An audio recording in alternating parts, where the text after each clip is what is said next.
Welcome to Nevermind The Furthermore. Wait a minute, this music isn't right, the scene isn't right. Hang on.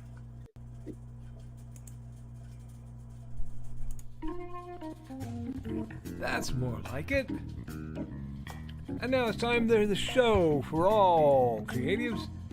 Nevermind The Furthermore. Your source for conversation, inspiration, and fun. With your host, Nicholas Anthony Tockert. He's an artist, a writer, a swordsman, and a game designer. He knows how to use the sword and axe in historical battles without anybody getting hurt too much. He's also the Manatee Man, master of marketing. And he may even have a guest or two. One thing, though, to be certain. Just don't call him a cryptid. With that, it's about time for the show. So sit back, enjoy, and have some coffee and chat with us.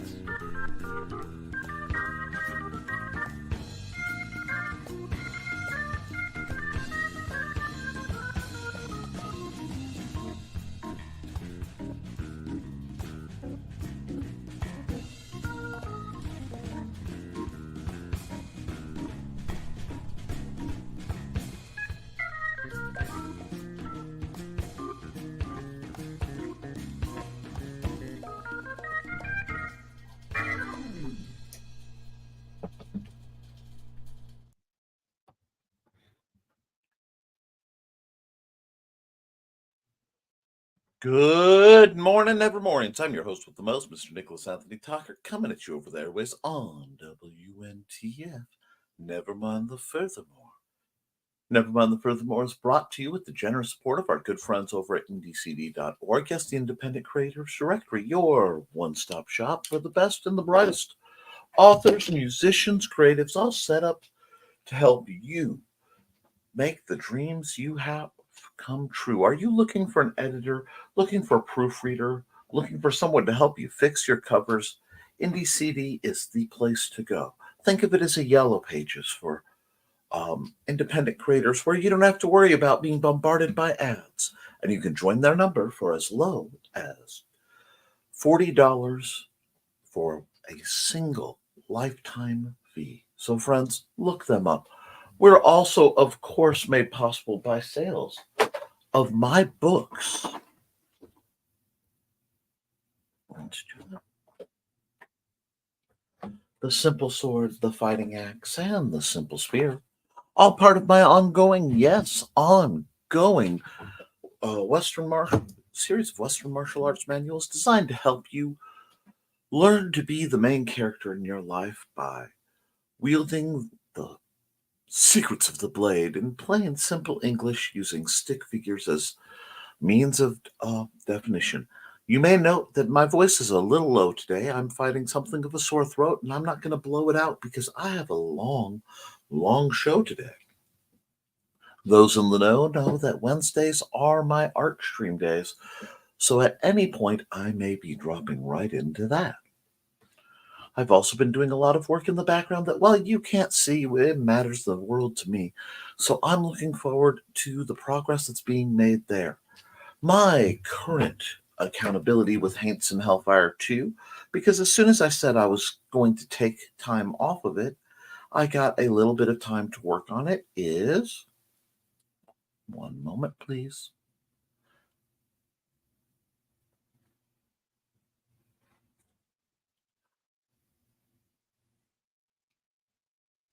$26,562 words, which means apparently what I did the last time didn't quite save. That's all right. I have notes. I will fix that later. Friends, let's get into some more of what's going on. I am hoping that you were able to catch Between the Bryants today. Between the Bryants is a bi-weekly program put on by our dear friend Brian K. Morris, as always, in the frame, and our good friend Brian Rodman, both incredible creatives. And they were discussing, or I think they were starting to, and got a little derailed, um, publishing it and working on a minuscule budget. Instead, they did briefly get into that, but they also let the chat have some really great support and answers to questions, which is really, really important. Today's art may be a little different than usual. I have a couple things I need to get done, so this may displace my usual streaminess. I also am currently under some dubious weather, so be advised my show, as usual, may have broadcasting or other technical difficulties pop up. We do not have Joe Bachman lurking in the back, so I will do what I can with what I've got. Let me do that real quick to see if that doesn't boost things a bit. And we'll do that. There we are. So, our plans for today are prepping for next week, doing some artwork, discussing and answering any questions or comments you may have. Beyond that, not much is on the plate. I had to take Tuesday as kind of a down day. I did a bunch of stuff around the house, but I really didn't do stuff that I would consider productive for the purposes of this program. Dishes, cleaning, and Tuesdays have, like Thursdays, are kind of my rest day, so I can get a chance at recovery. When one has certain chronic conditions, no matter how much better you are doing, there will still be days where you are nowhere near 100%. And learning to tend to those days is vital. So we will see to that. But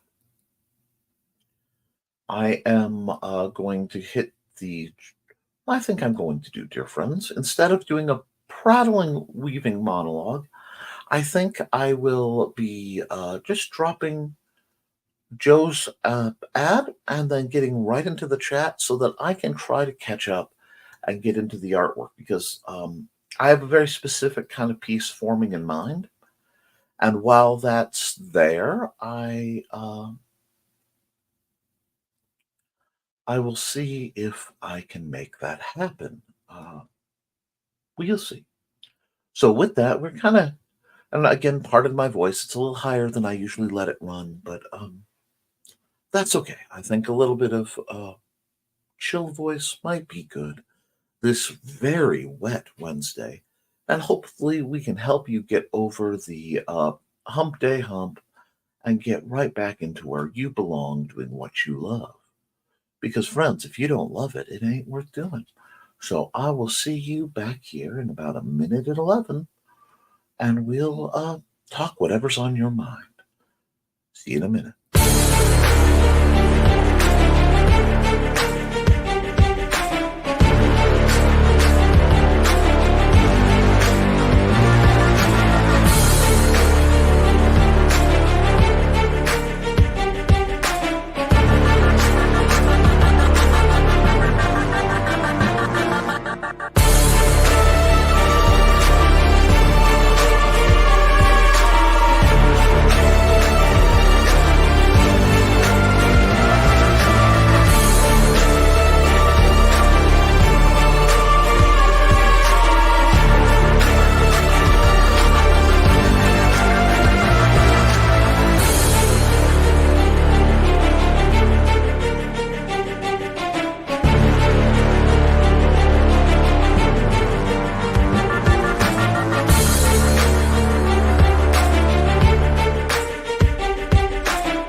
All right, I was just checking some things because I'm trying to keep certain images fresh in my mind. But let's go right into the chat today.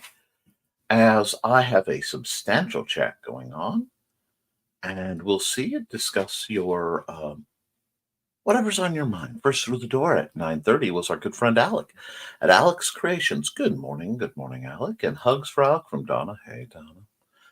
I know you're keeping the mojo in the dojo, so I know everything is smooth. And again, sorry, this is the only voice I can really muster today. So it's going to be a little softer. If we have volume troubles, let me know. I'll crank it up. Morning, hey Donna and Alec. Morning, Alec, Donna, and Dawn. Let me see. I may have to change my settings on that. So, one moment. I realize that there we go.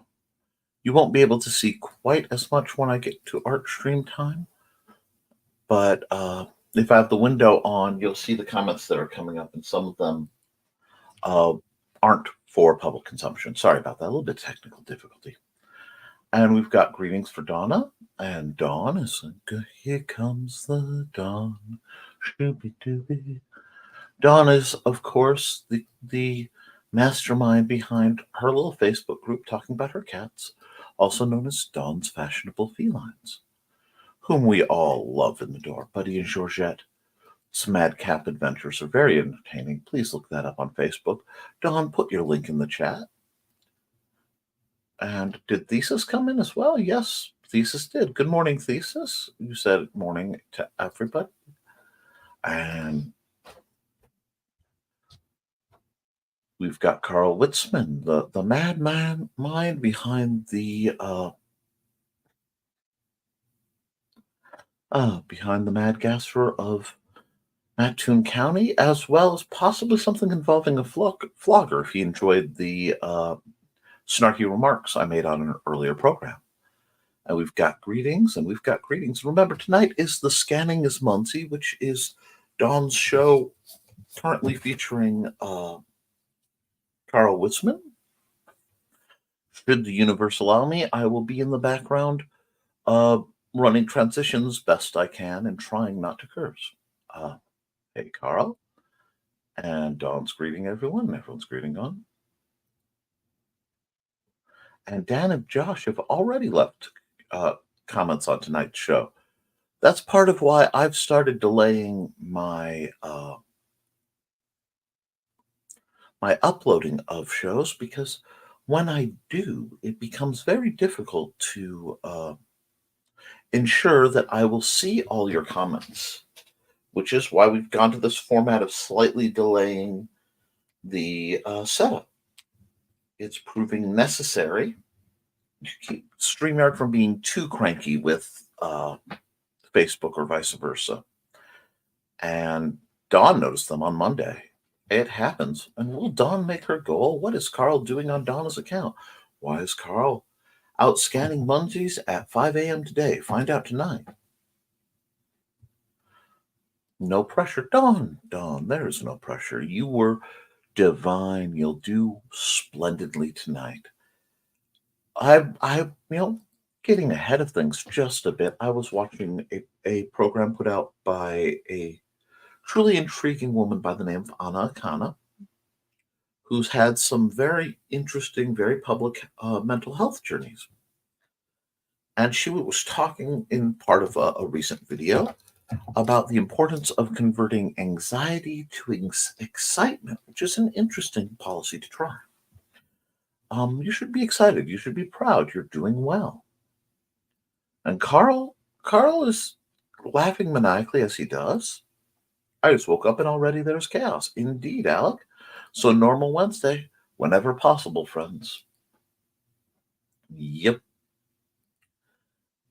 LOL, Alec, cry havoc and release the dogs of the Muncie clan war. Rolls her eyes at Carl Witzman.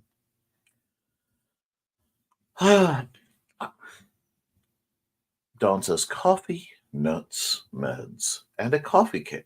Ooh, fancy tonight, huh? Coffee cake sounds delightful. And accountability helped with the book cover and found out Donna's proof copy should be here Monday. Well, that's delightful. On the things coming to me, I have a package coming in Friday for a Nerf blaster. that I found out I had been lied on about or misled by the description. So it will be interesting to see how it functions.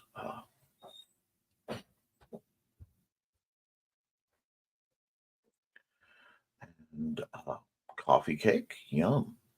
Strawberry coffee cake, tee indeed. Sounds yummy. Strawberry coffee cake, color me jelly. And good morning, Foxy. I'm glad you're with us. Hey, Foxy. Hey, Foxy. Today's accountability, says Foxy. Getting dirty. Time to start planting my garden stuffs.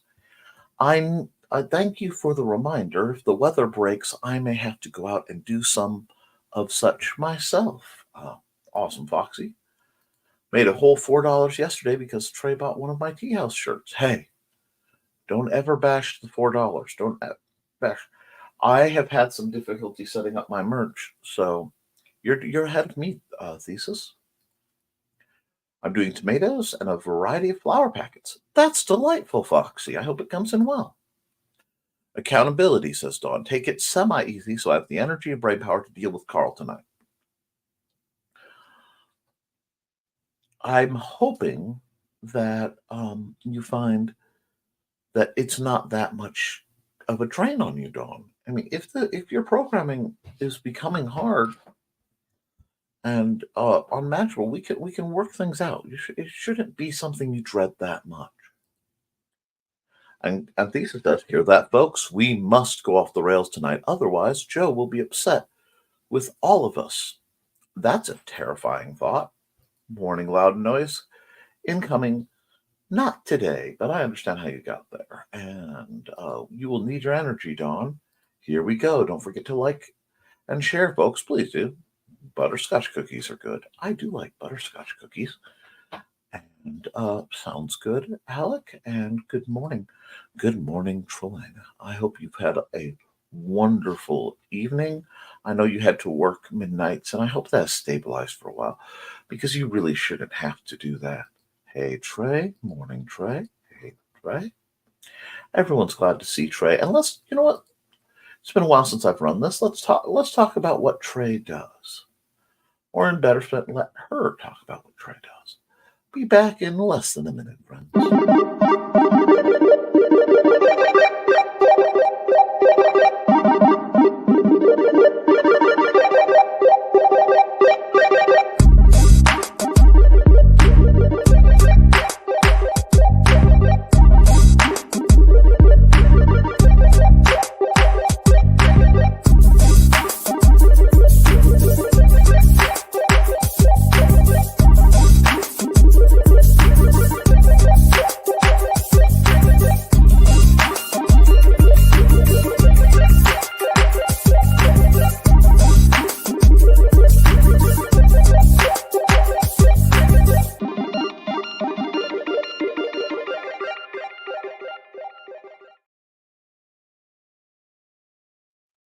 Line is an incredible crafter, an incredible woman, one of my dearest friends. I am incredibly both proud of her progress and staggered by her capabilities in what she can do with yarn. I'm pleased to own one of her creations, being my Navi on my wall of cool, as well as a few other things, and I'm looking forward to acquiring more as finances allow and seeing her September 7th for StompCon. It will be a good event. I'm still reaching out to the assorted vendors, and if you have if you think your material would go well with a gaming convention situation, if you think there's going to be some synergy or overlay, please reach out to me and we'll try to get you a seat.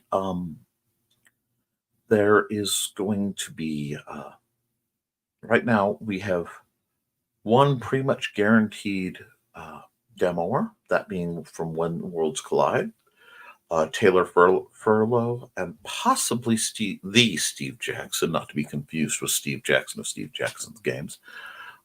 We also have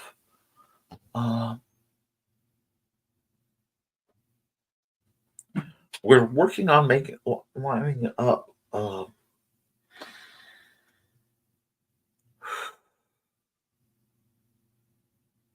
We're working on lining up Mr. Neil Litherland to come in and run his game Army Men. I do have his ad. It's a little lengthy, so I will have to time out when I release it. But today's a good day for it, so you may get the lengthy ad for that. It's available through DriveThruRPG, as are his many, many, many game-related works. He is a very prolific uh, game supplement designer.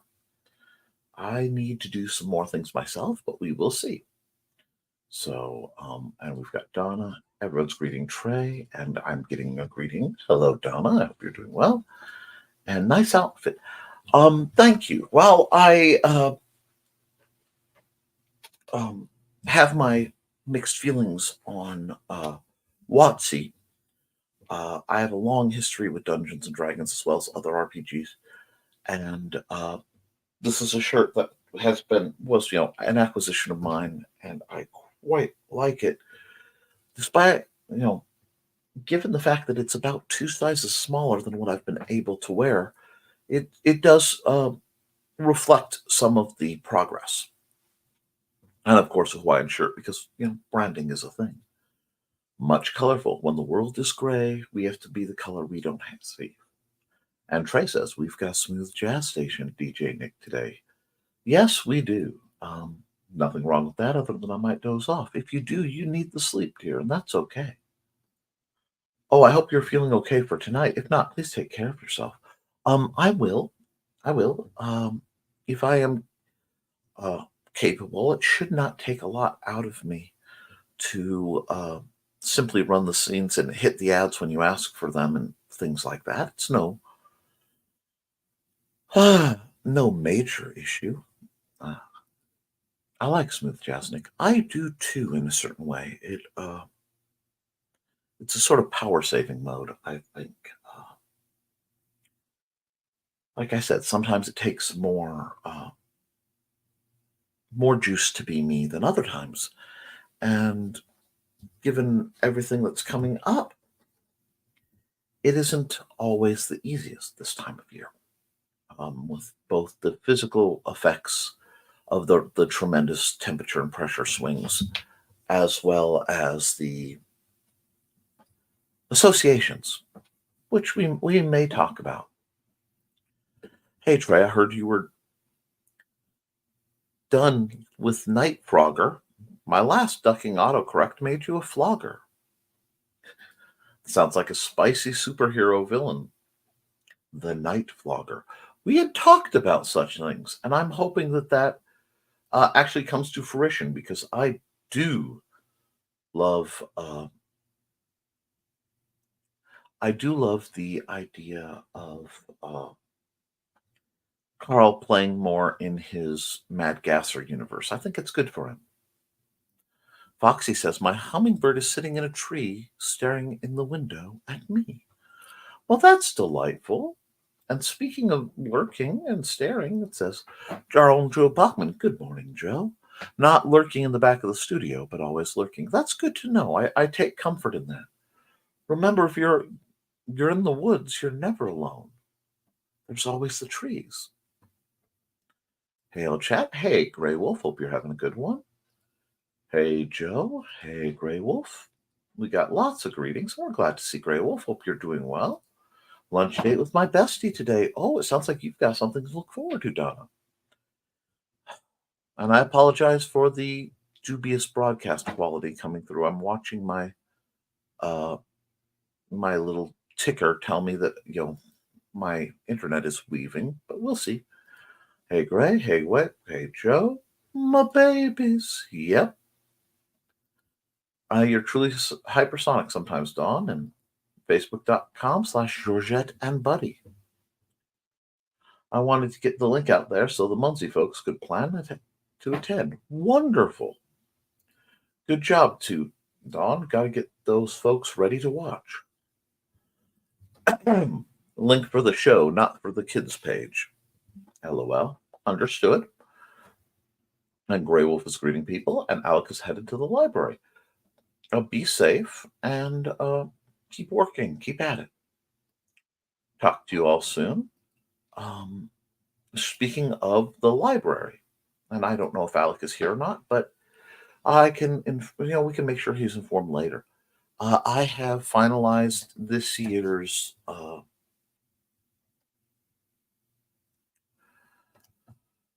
program where I will again be doing the on-site art for art portraits, caricatures for the kids and teens who come to the Benton County Public Library.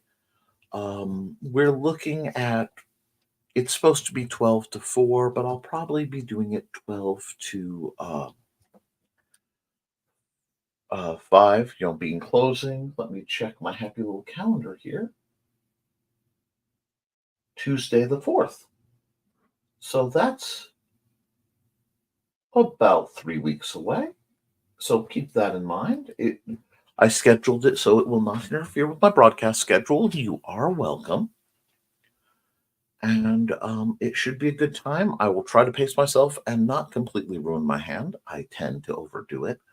But I love helping the kids see themselves through another light. And needing to talk to Amanda, well, that's what she's there for. And good morning, everyone. Happy Hump Day, Al. Happy Hump Day, Chris. Have a great day, Alec. I'm probably going to tear my nails up gardening, too. Oh, well, it happens. Not dreading, just learning the new me. I understand that. We all have to make adaptations. I recently read a quote, and I believe I shared it. Normally it would have gone to the Historical Fencing Guild, but it's broader than just that. By Bruce Lee talking about his personal limitations. For example, Bruce Lee was extremely nearsighted. He also, according to this, and I have no reason to disbelieve it, had one leg shorter than the other, which affected his stance. And he made these adjustments because they fit his needs. Oh. Pardon me. It is a sleepy morning, and I am a little sleepy. So you know what? Let's take a moment and we'll run an ad that might just help wake us up a bit.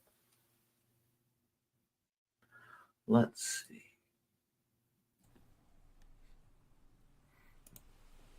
Which is worse, parental interference in your job or a person with a weapon when they shouldn't have one? Working security can be boring, but some conventions are a blast. Find this and all of Donna Carlene's books at lulu.com or look for her on indiecd.org.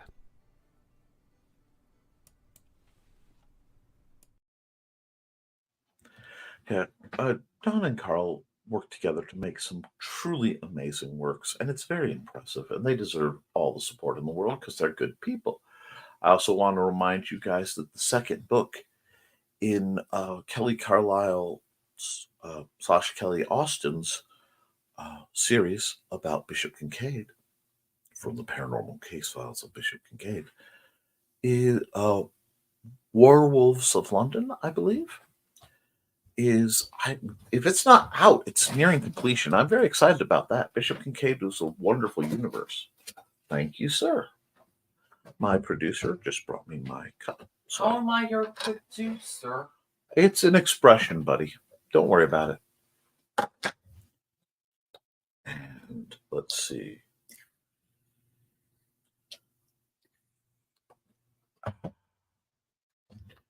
Now, let's see where we were. Okay, cool. Have a good time, Alec. There's definitely a learning curve, Dawn. My first couple streams were pretty crud, but once you find your stream, you'll do great. Your stride, you'll do great. She's already doing great. And your streams weren't as bad as you were giving yourself the abuse for. Trust me. Go look at some of my earlier works. I'm curious, Foxy, what do you typically plant in your garden? And hey, Foxes, this year is tomatoes and all sorts of flowers. Have a great day, Alec. I want to look like a color explosion if possible. Well, that sounds delightful. Chris Walker says, hey, Thesis, you have tea room t-shirts? Yes, he does. Hey, Chris. I do indeed. I tend not to advertise on Nick's show as that would be bad form, but I can send you the link. Thesis, you literally send me ads. Drop your link, sir. Might be next month. I have too much going on this month. I also understand. Also learning my flow. I know I got this. Good. No worries. Just knowing you're willing to help is more than enough. Let's see. Apparently, Smooth Jazznik keeps setting off Carl's phone's activation. You must sound a bit like me. I'm sorry about that. According to Carl, the mad night flogger has one of those long horsewhip things and runs up behind people in random street. Koepp. Now, see, that is something that needs to be discussed. Customarily, a whip and a flogger are two different things, where a flogger would be more of a paddle-like object, sometimes more cat-9, but a whip has a different connotation as it tends to leave a very distinct, rather deep wound cavity if it's not wielded against someone. LOL, Thesis. Now we wait to see how many people get the joke. Oh, yes, night flogger. I sleep in the day. Night flogger, get out of my way. I'm your night flogger. I'll flog you tonight. Yes. And that's the link to the show when it goes off the rails. And you do know Nick will tell you to drop your link for the shirt, right, Thesis? Don, you are a delight. It's nice to know that someone out there is listening.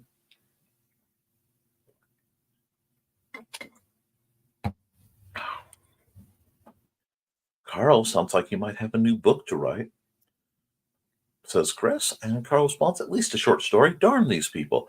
I'm retired from writing. Just because you think you've retired from a service does not mean the service is done with you, good sir. And to answer the question, so no one thinks I am posing, no, I have never been to a Gen Con that would require funds, which I rarely have. But I got this mug at Goodwill. I am mug bottle, not a cup. And I think this is an absolutely beautiful cup. I love the artwork. So until I find my red bottle, which I have misplaced, I will probably be using this. Foxy says, I'll try to do justice for Dawn, although my voice is being problematic. Hooli is trying to hurry me up to get out my blueberry muffin, of which she gets part. Noticeable. Snickerdoodle insisted on some of my ramen noodles last night. I found that delightful. And Alex says, I'm back, LOL. Oh, nice. I'll be sitting there off and on while you draw the kiddos then. Excellent. And Thesis, I'm not sure of the song, but I am half sleepy yet. I've got a flogger? Absolutely. Actually, I've got two. Well, one should have all the toys one needs to play the games one pursues. One moment. Morning, Xander. And Xander, Dawn, Trelena, and Foxy have all said good morning to you. Oh, good morning. All right.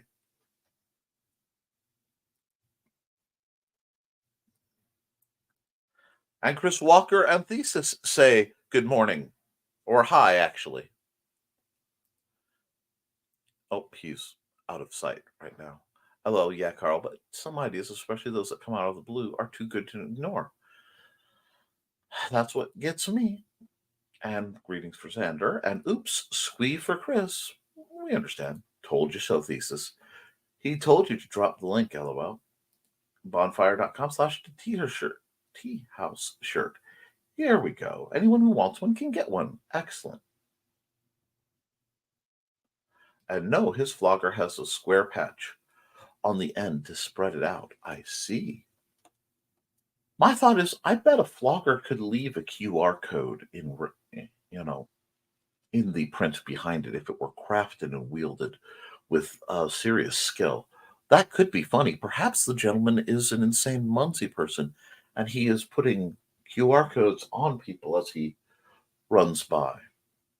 That would make scanning difficult, but hilarious. A photo on the cover will give people the idea. Indeed. Alex said, I set Nick memes I made of Nitsu and Garb as a conversation I've gotten with one of my friends. They want to feed Pretty Boy to the vampires or his own character. I am not surprised by that. Your party in D&D is very much in the fool around portion of life, whilst barreling towards the find out portion of life in game. And to answer Thesis's little game, the song is Night Prowler by AC/DC from the album Highway to Hell. A solid album. I am notoriously bad at identifying song titles and bands. I know what I like, but rarely can I tell you who did it. Well, I've gotten a bit better.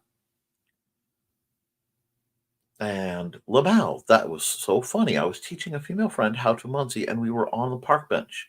She had the stickers all over and sat on one, so as she walked away, she had one stuck posteriorly. Oh my. Well, that is one way to get the code out there.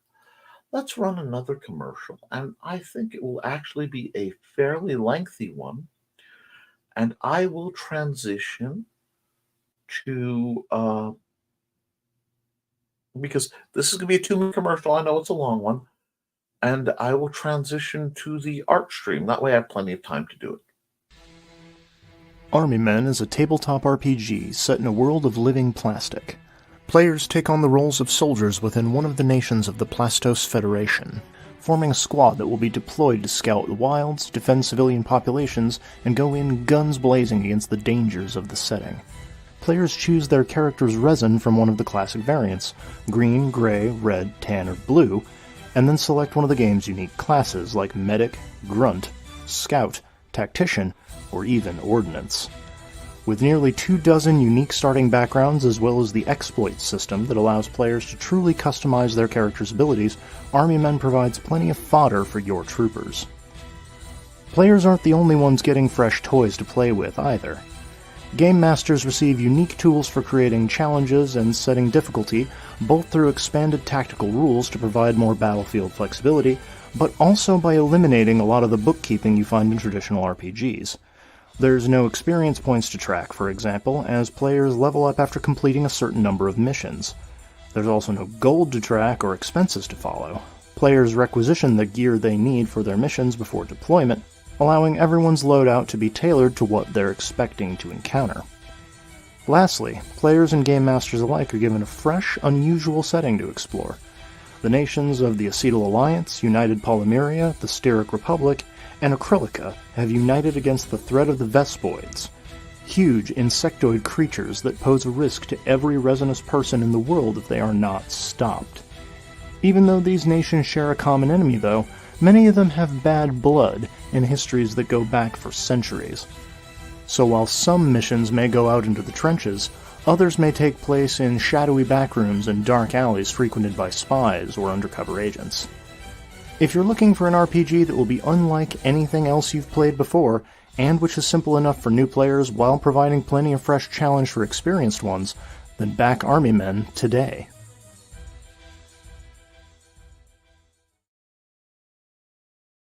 Well, that was masterfully timed. I had just enough time to sit down. Now we are going to be switching formats after I check these comments rather quickly. And we will, my neck knife is on backwards. That's problematic. Then we will be going to the drawing portion of the program. I do have the first image I'm going to be working on rather conceptually in mind. And because it's rather complex, it may take a while. But we'll get into that. But let's see. That was not me. Glad to know, Dawn. I should have stuck my referral code on that behind. that would have been a little like, there's the line, and that's where that is, Carl. Probably not the best idea. And Highway was a good album, but Dirty Deeds is my favorite. I can understand that. I am something of a fan of classic rock myself. You might have a couple new players by the time show starts, Carl. Excellent. Hello, Nevermind. Hello, Mike, Jimmy, Lorsha DeBron. Had I seen this, I would have run your ad. I'll see to that in a moment. But everyone's greeting Mike Jimmy, as they should. Mike Jimmy is the incredible man behind Life on Quora. And I got to see some of his earlier works. Something Sages. And I apologize, my mind just loses the names of things. It's part of the gift of being me. But it really had a privilege to see how Mike got to the place he is. Like on. Hey, and we're still 54% with 15 days yet. Quieter than I hoped. Then Sage's Sunset. Thank you. I would say that could be worth a revisit, when time allows, because it's a very unique world and fascinating concept. I would love to see the deftness which an older, more experienced hand would have added. And we will, let's see, I don't have a direct ad for the Kickstarter, do I? Let me check. But I do have the Life on Court trailer, so I'm going to run that, and then we'll hop over, because Mike Jimmy's in a little bit of a bind, being at 54% of funding, and I'd like to see him get a few steps closer. So let's see what we have to see, shall we?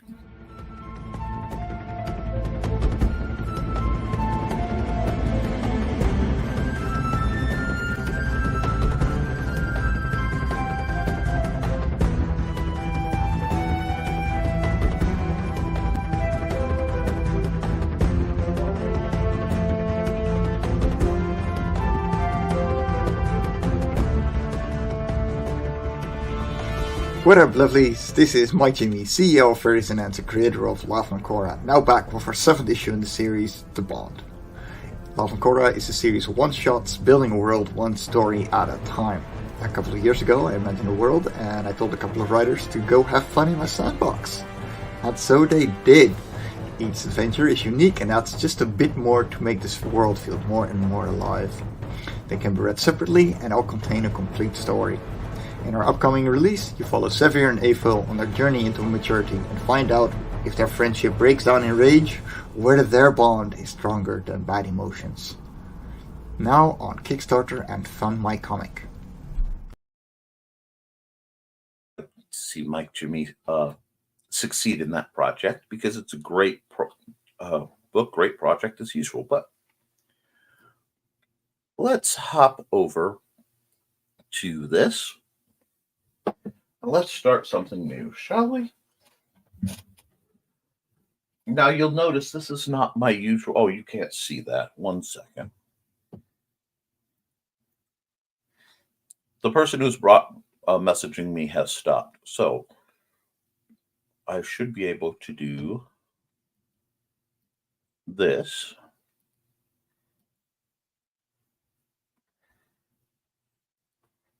I'm glad. I was worried I brain farted. All right. And I will try not to get... there's... Oh, by the way, there's a short link for his Kickstarter. Go there. It's a great opportunity. But, this, like I said, this is a little different in setup, and I will definitely be... activating the time lapse, because this one's going to take a while, and that's okay. Now it may seem like I'm cutting corners here, but trust me, I am not. I'm just filling some things out as we go, And I want to do kind of almost a rough up to see if I can get really what I want out of the imagery.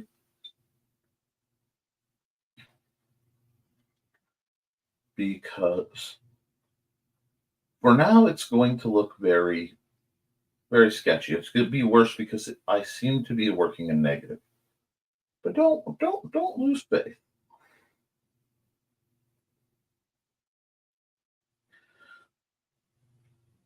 Because what's going to happen is I'm going to get a feel for what I'm looking for. And this is still just roughs. It would be the affection of the blues, but I'm not really feeling using that methodology white right now. So we'll see. It's a little too symmetrical, but that's okay. We're just going to start. This is going to be very, very simple, just trying to get an excessive cityscape feeling.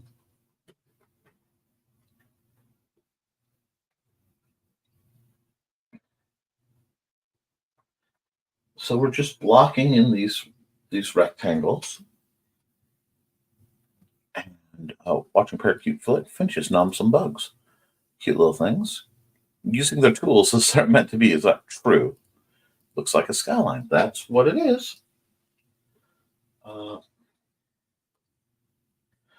I don't.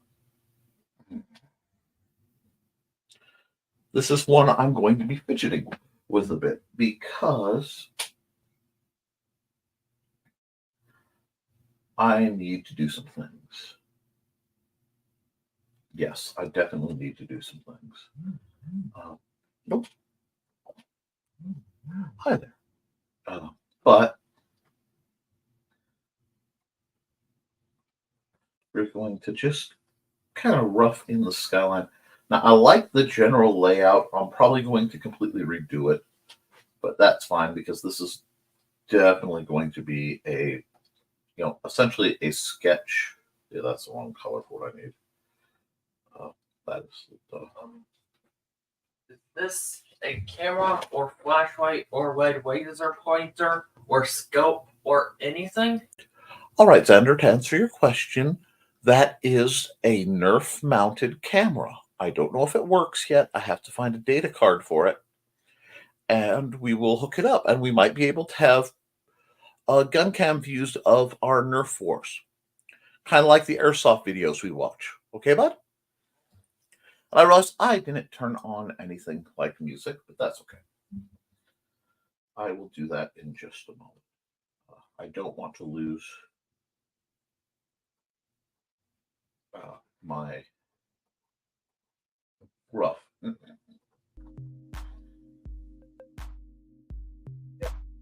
Looks like thank you, Joe. Joe, the computer light in the background. Yes, I can answer that. Yes, I am and have been. What I'm doing, I shouldn't be doing on this layer. That's what's wrong. I am and plan to continue to be an avid collector and lover of all things Nerf. As such, there we go.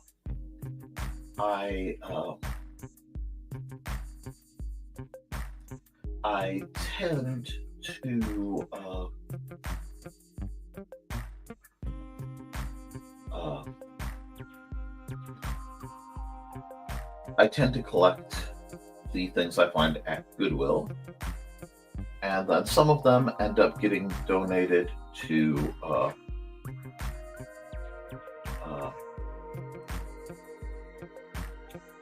other places.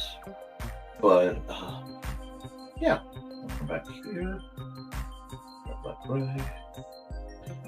And I am sorry, guys. I don't normally do this much prep work, but it's kind of going to be necessary to do as complex a piece as I'm contemplating. I just need to get a feel for it. And I really should take this color. Ooh, okay. Some color. Let me try this.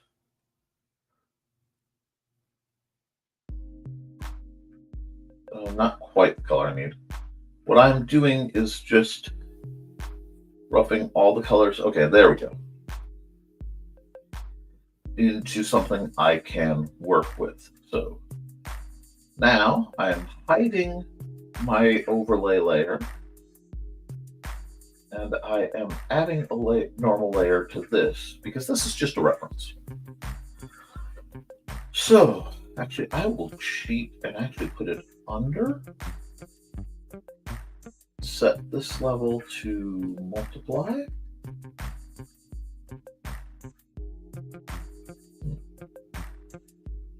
Look at that. Normal.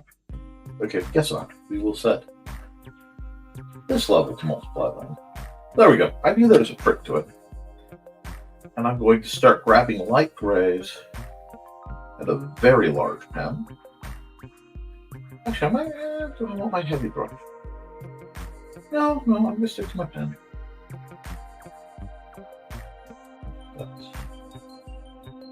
Yeah. There we go. I forgot. We're in proper order. Not perfect. Don't worry about perfect. Perfect is overrated. I am just trying to block in the area I am working on. And Nerf guns with red dots are fun. And hey, Mike, Jimmy, sorry if I was away from the phone. Still listening. It happens. It happens, guys. Keeping up with the greetings and such really does happen, and you don't need to feel too bad about it. And the reason I am working on something like this is in part,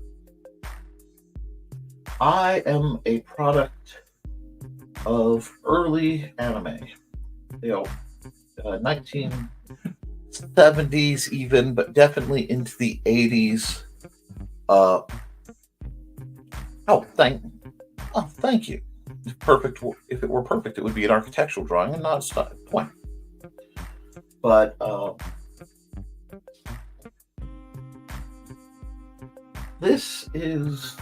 was very influenced by that era. And I am also a massive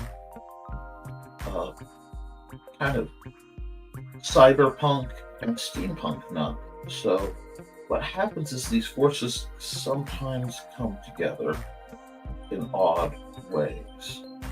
When they do, I want that, I get something like this. Now, what I'm going to be doing here, if all goes well, keep that a little lighter. Yeah, because that'll show the light better than I'm planning to. We'll do right here. Yeah, we'll do right here. And we'll do some of this color. Just do this color as a wall kind of situation. Now, I know it looks... The neat thing about the kind of art that I do when I am in this mindset is it often looks almost hodgepodgey. And that's okay. That's okay. I have to do some three-dimensional shenanigans here, but that's okay. Because I can do them fairly easily. And all I'm doing is just like Commander Mark taught me, basically. I have a faint implied vanishing line of what I should be using is something like this, but I'm okay with this one being a little less 3D. I may dabble in that later. There we are. but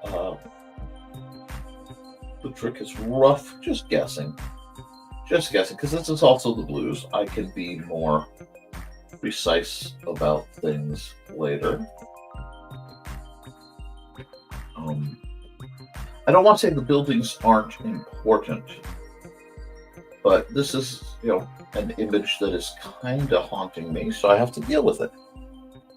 And that's okay. We have to, when we're doing artwork, you have to sort of play okay with what you want to achieve from said artwork.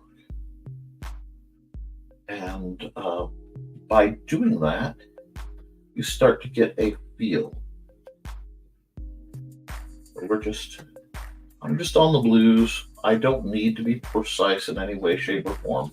Now, when I switch over to inking properly, let me just do this so I can see it. It will, things will matter. But that's when I'm proper, and that's quite a ways off. I just want to get some lines where I know I'm going to have to add detail.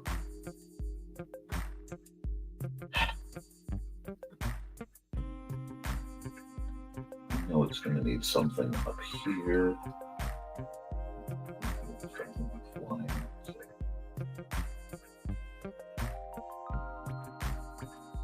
We'll see.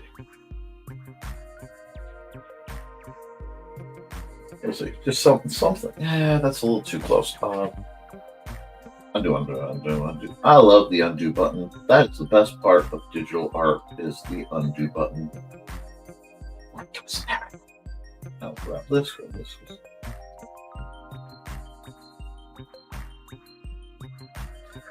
I can do it. I want to fill that in so I can see it better. I don't know. Alrighty. Now, again, we're playing with the layers. This layer actually somewhat matters because it's giving me the general shape, and what I'm going to do is harden this off just a bit to try to keep the lines a little straighter. And yes, I know several of them don't matter. That should work nicely though. All right. Now we're going to come in here, and what we're going to do is we're going to add another layer. We're still doing normal layers, nothing kinky. I need about 40. Yeah, 40 is a little low. Let's go 50. And black. We're just going to start. Let me see.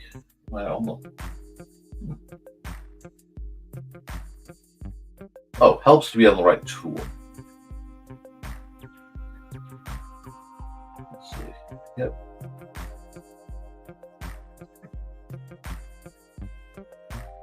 I need to move that up one. There we go. Let's see, that's way too thick. Okay, so let's pull it down to 25 and see how that looks. Perfect. Now I'm actually drawing behind the line layer, which is fine.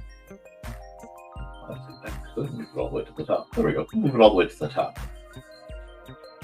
And I'm just going to slowly get this sketched out, chunk by painful chunk.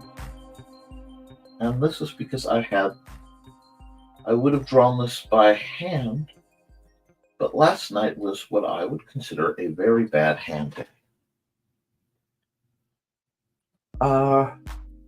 Yes, I actually had a thesis.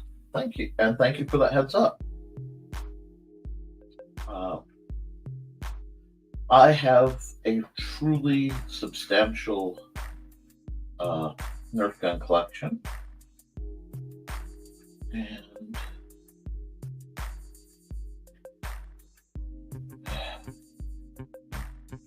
the perfectionist in me desperately wants to do this a little more right.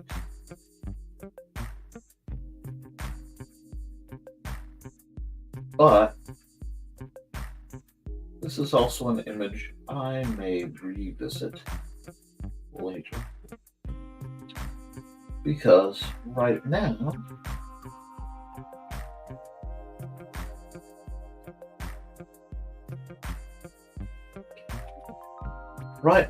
it is just grabbing and saving an idea. And I don't know if this idea is going to prove out to be good enough for what I want to use it for. I don't know if it will be able to express the thoughts behind it. This may be the rough draft, and I just use it for entertaining you guys and possibly, clip a portion to use as part of the thumbnails. But there's so much that I want to explore in this image that I have no choice but to tinker with it. And that's okay. It might shock you to remember that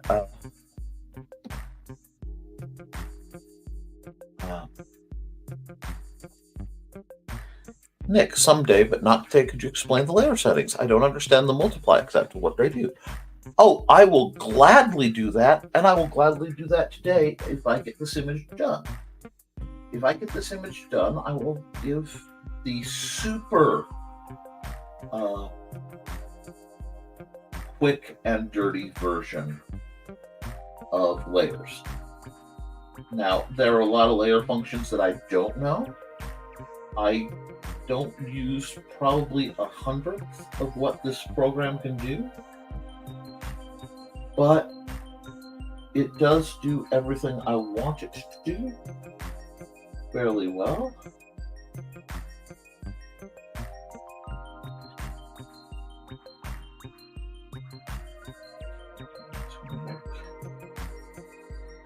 See, that shouldn't be there. That's that. See, there's a bit of a tangent there, and I don't like it, so I'm trying to fix it. That's a bit better. That straight tangent was seriously messing with me.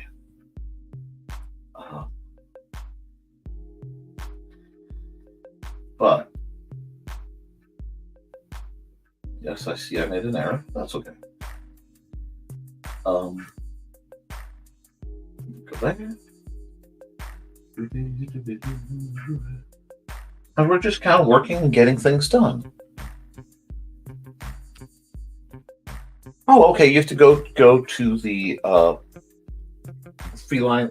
You have cat lunch and you have vet outing. That's right. That's okay. I'll put that in the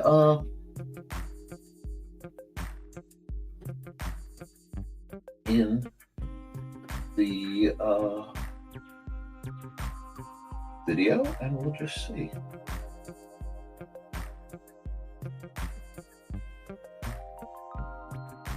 So right now it is, believe it or not, all of this is a rough a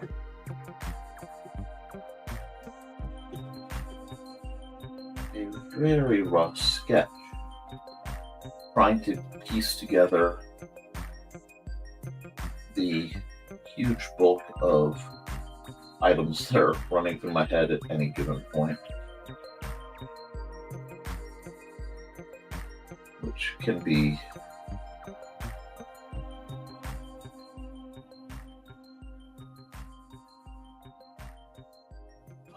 problematic. It's funny, so much of what I think of when I think of, drawing skyscrapers and things comes from Marvel's Spider-Man. And the more I work on this piece, the more I realize I am definitely going to use this as the inspiration piece and come back later for it, which I suddenly find quite freeing. Because if I know that that is its purpose, I don't have as much to worry about.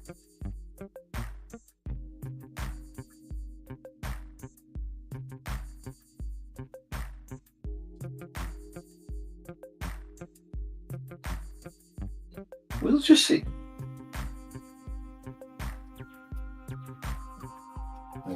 Now, let me just do something for a second. Not as bad as I thought it would be. So I don't think I need that anymore. Okay, so we go right back to the still on this layer, and somehow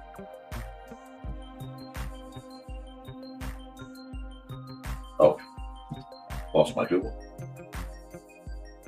There we go.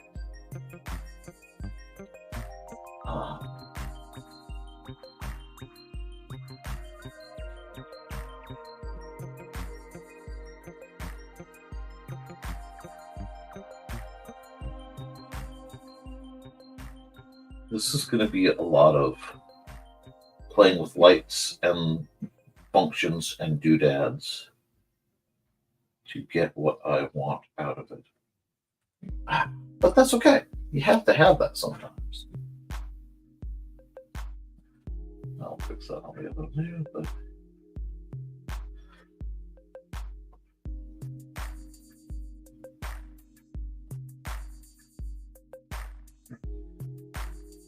look, come back here because I'm going to be flitting around a bit to get what I need, basically where I need it. And that's okay. Well, Carl and Donna have left for the evening. So if you guys get back, we'll see you then. If not, we will see at least Carl. We'll see Donna as well Wednesday. Now, please do not hesitate to comment or ask questions, because asking questions is how we learn things. And that sounds rudimentary. In fact, I kind of had a Miss Frizzle sounding moment, but there are far worse people to sound like than Miss Frizzle, in my humble opinion.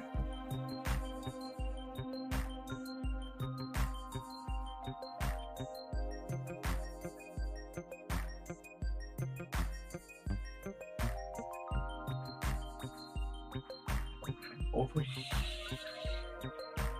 Yes, I'm on the wrong one. Just do that for now. It shouldn't really matter too much. I don't want to overdo things that aren't going to matter. Yeah, we still got the eraser, so I can clean the white up.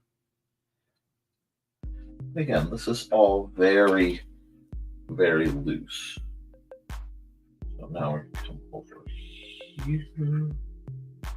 We're going to add another layer. We're going to add, we want glow soft light. We'll just,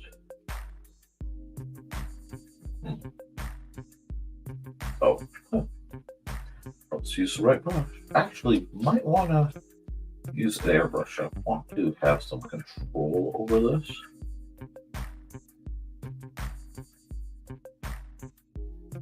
There we go. Yep. This is going to develop very quickly some very Brian Rodman style energy.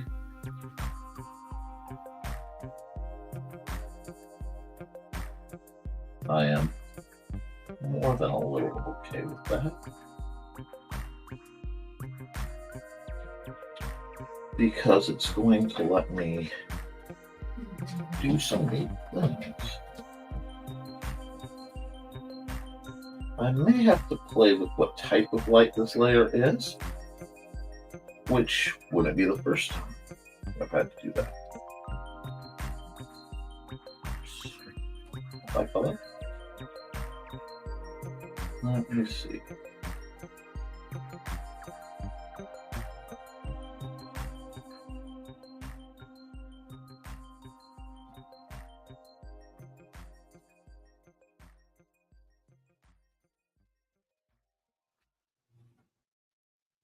Because I'm just trying to get the impression And a lot of this is built on I said almost dream.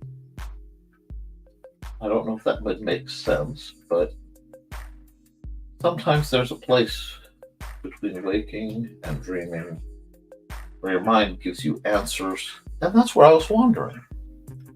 Now, I know I'm a little quieter today, but let me move that over since you don't need to see me.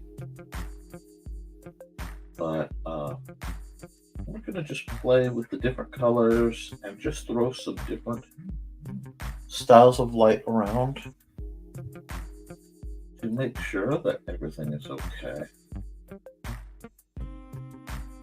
And I know this, this is a fast. It is almost an homage piece.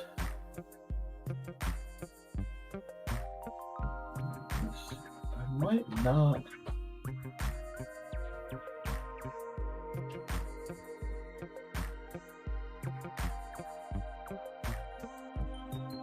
Need to worry quite so much. We'll see. Let me just play with what kind of light. Make that hard light. See, hard light looks great difference. Vivid light. And now, if I play the opacity, vivid light, but I pull the opacity down, that almost gives me what I'm looking for.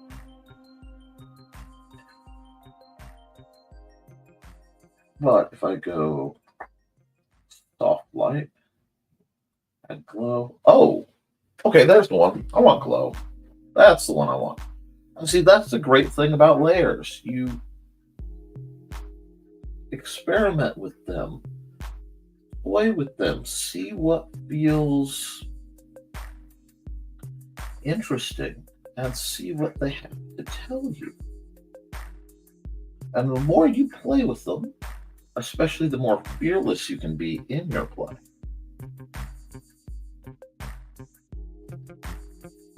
Okay. Let's go to this thing again. The more unusual and wonderful effects start to pop up. Because now we're starting to get that sense of a city. It's not even a perfect sense, but the spirit is starting to show up. That distant, shining shore.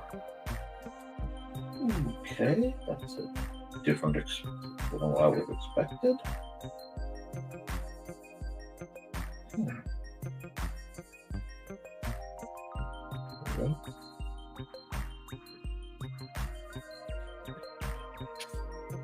What happens if I use a black glow? That's what I thought. Okay. I need to come down to this layer though, and I need to seriously darken. Yeah, I need to seriously darken this area. Give myself a little bigger brush for what I am doing because that's actually needs to be darker than the sky. There we go. I don't know. We'll see. We will see how this works. I don't think this is quite what I want to do. Let me try this color. That's what I wanted. That's the color I wanted. I don't want to be too near true black, but I want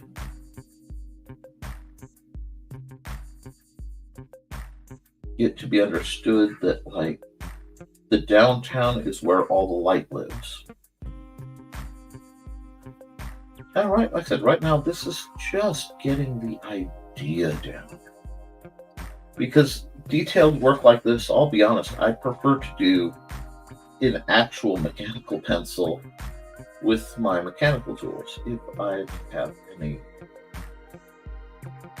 choice in the situation. I don't always, however.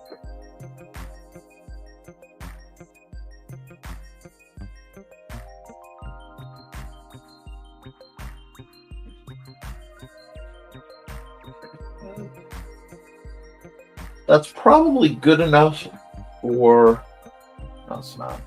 No, it's not probably good enough. Probably good enough, basically. Nah. There's no probably good enough in this business. No. It's either telling a story or it's wrong. Now, am I being perhaps harder on myself than I would be on anyone else? Oh, absolutely. Absolutely. Well, like I said, I know this is light, this is sketchy, this is quick relative to what I would be doing. But I have to get the idea, and the only way I'm going to get the idea, the only way that was not what I grabbed. Well, that looks a little too crimson. Let's do this. That's a better color.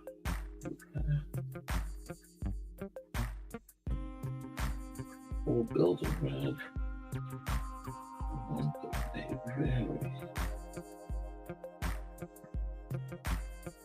Here's this.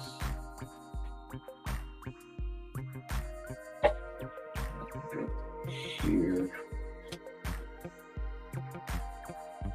Like I said, it's an interesting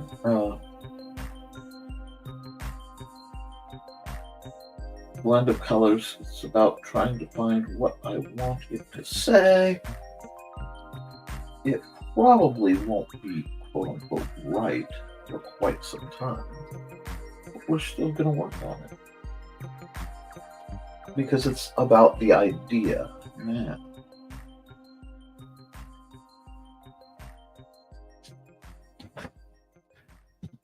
Take this layer and make it visible again. Okay. We are going to add a layer all the way up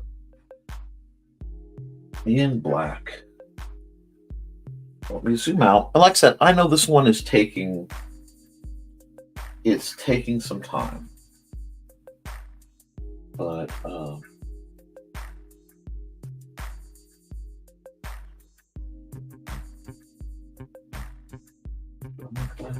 now let's see.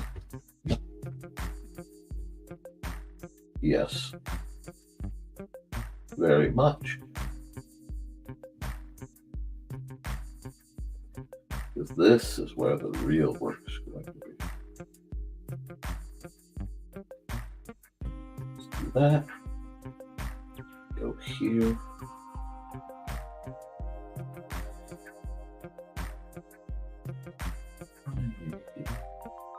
This color, I need to come down. I made a mistake, so now I have to figure out which layer I am operating on. Like here. And I need my pen back. I need to just go for not that color. Like this.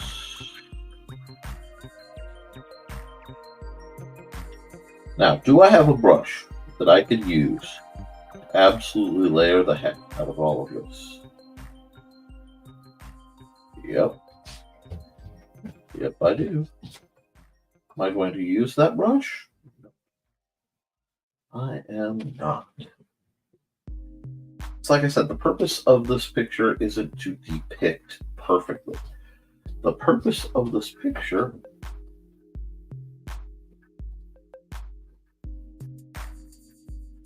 is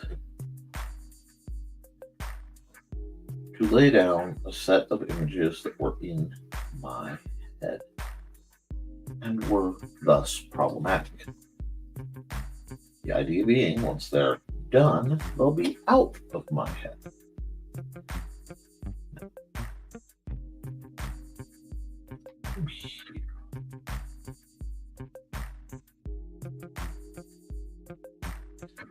Should be able to.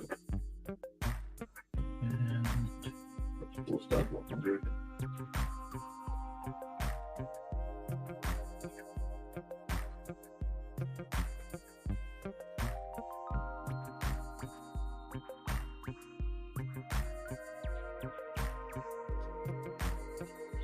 There. It needed that.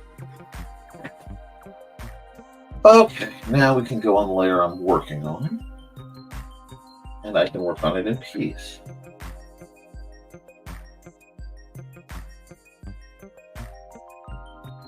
Maybe.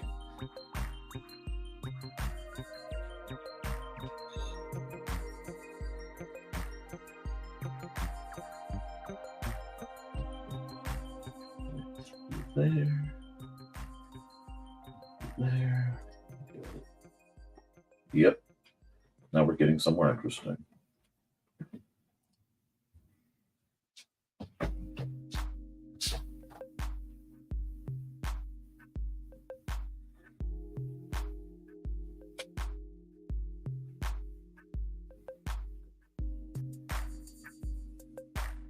Because this is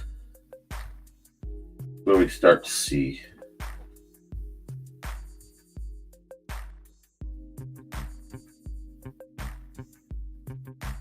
the shape of things. You did all that work to cover it up. Yep.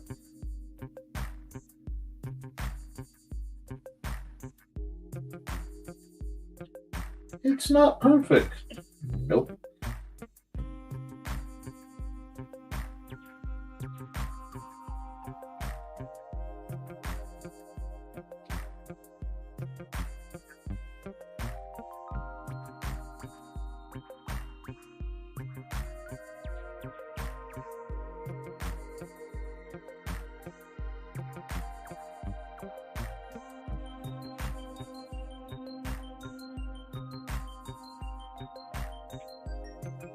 Don't like that.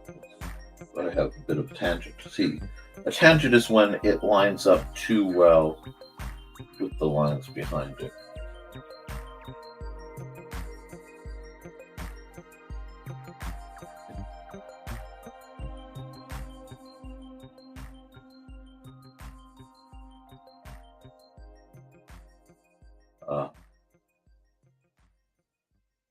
This is for Monday.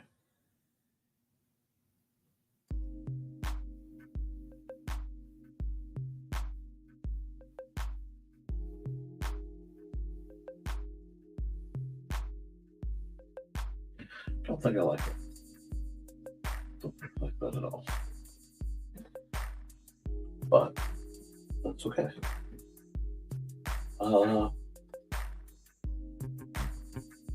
Yeah.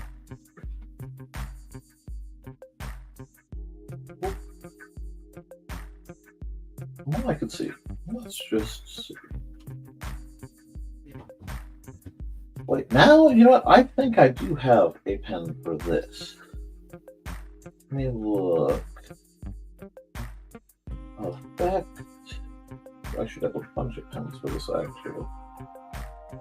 What do I want to do? Let's do simple neon blue. Yeah. That gives me exactly what I want.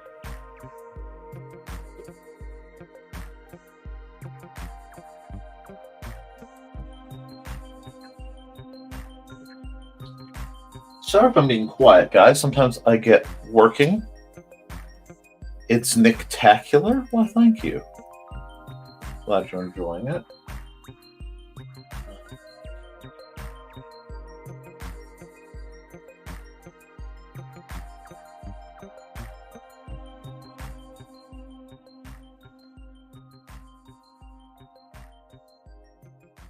No.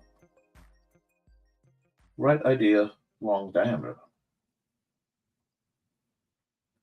Where am I at on this one? I can't even see where I am.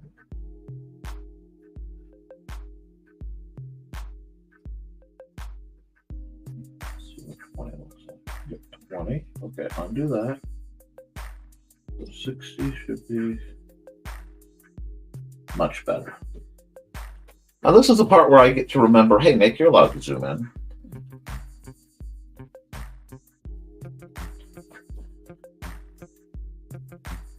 Yep. This has to be done in one solid motion. There we go. What I did like zipped. It up to 100.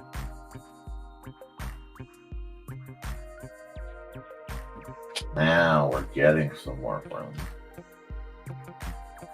If you can't hear that faint buzz crackle of the neon, I'm not doing my job.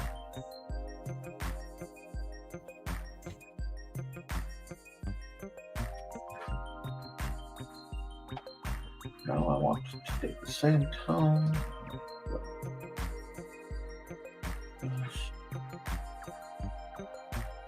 Like here. I want to be reflecting just a bit on the building.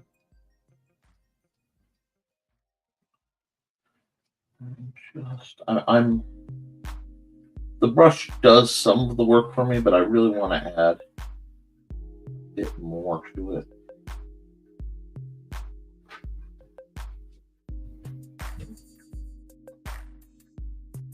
And let's have a look, see at how the image is coming out. I don't know. It takes some of the power away. So let's undo all of that. I mean, all of that.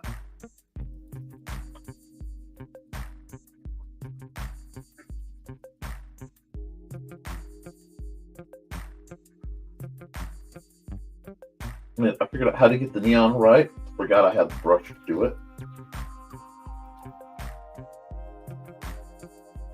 Probably should just blacked it out. But yeah, the black's so much more effective. Okay. It needs a little bit more. Oh, wrong brush.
Yeah, this is one I'm going to be revisiting a few times.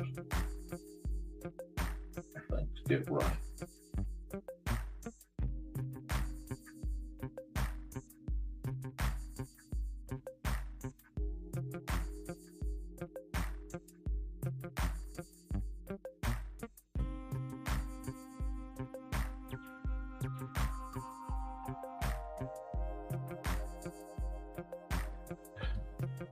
I gotta zoom in. Sorry about that. I try not to do a lot of zooms because I know it can make things a little harder to see, but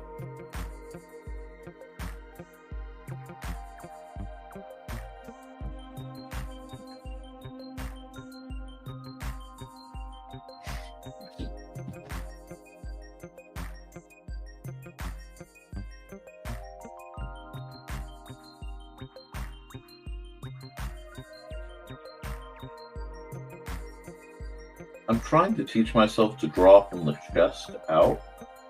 It's something new I've picked up.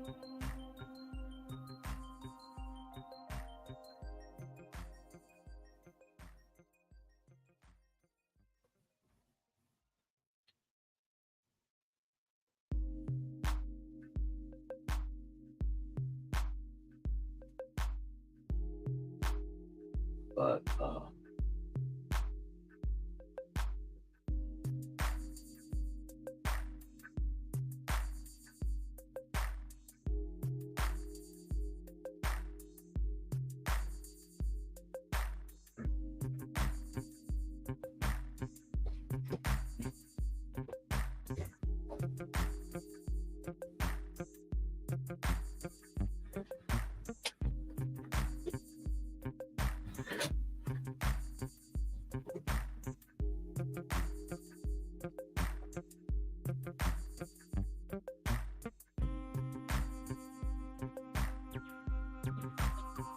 me see how that works.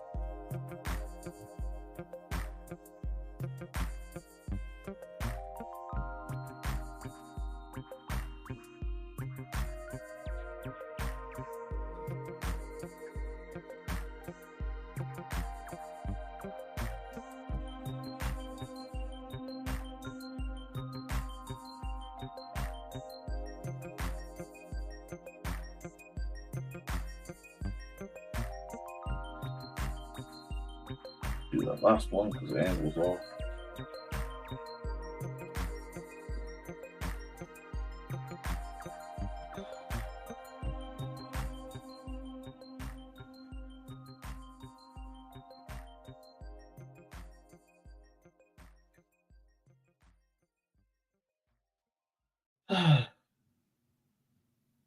It's not perfect, but I certainly could use some more doodads, a little bit more greebling, but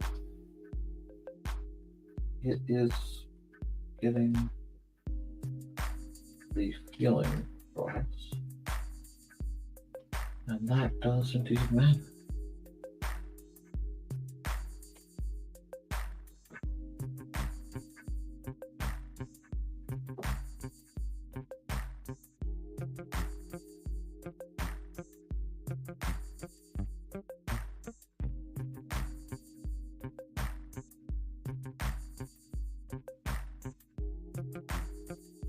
That looks fair like that.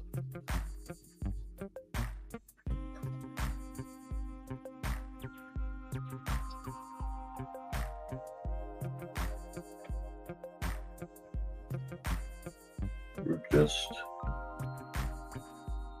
boxing it in a little bit.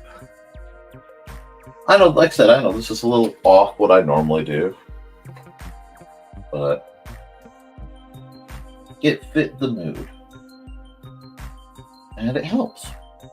So, I'm glad you guys are enjoying this.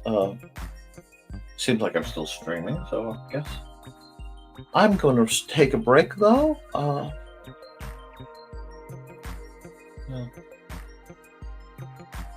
Actually,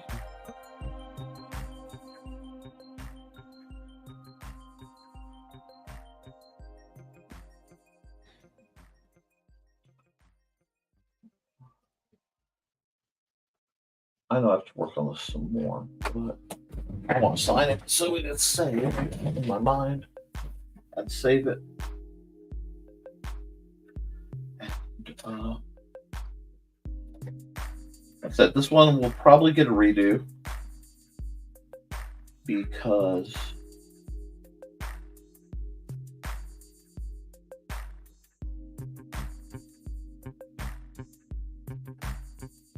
it is a very special kind of piece, but thank you for indulging me for a little bit. And what I will do is run an ad. Files. Save as.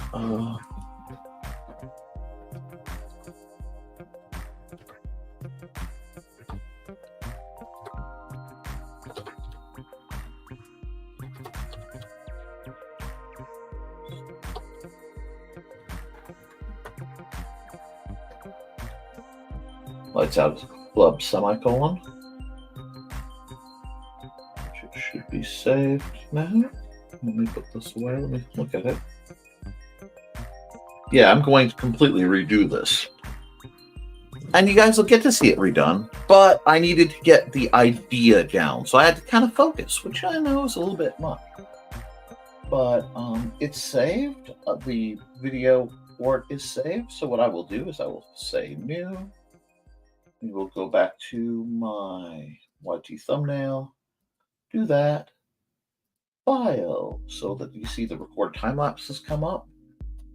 And I am going to run a commercial. And then I am going to come back to you guys after the commercial and we'll get on with some more artwork. Okay? So let's see. What commercial do I want to be back in a couple.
whoa.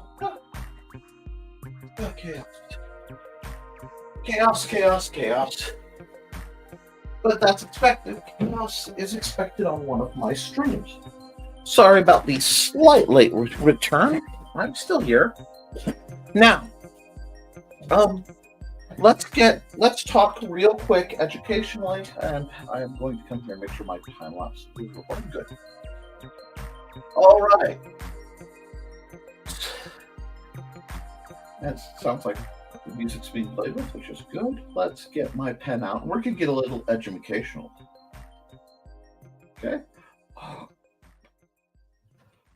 When I work, there are... Whoa, that is way too big. That is way too big on this format. Let down to about there.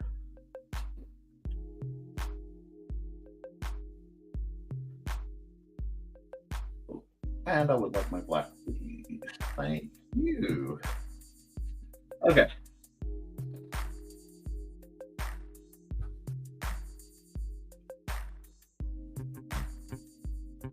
Layers.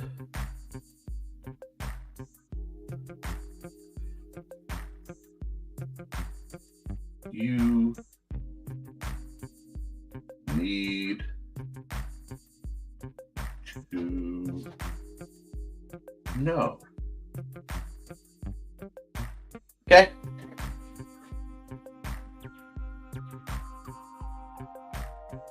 Minimum. Okay. You have a normal layer.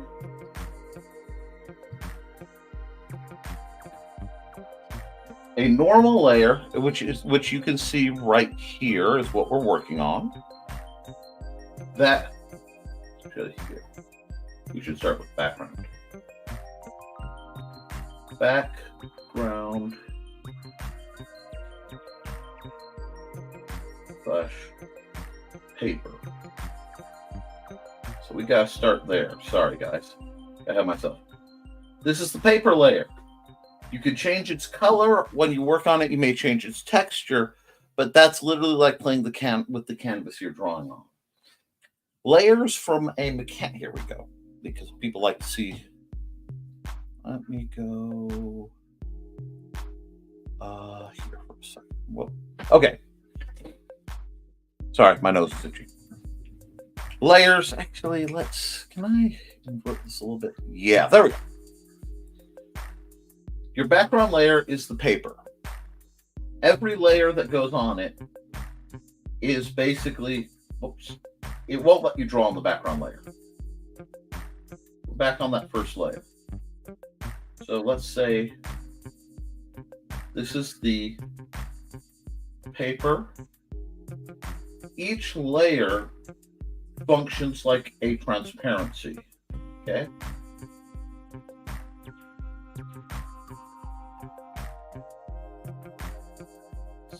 Which, for those of you who are old enough, are clear plastic things that we used to use for projecting. This, this part is white.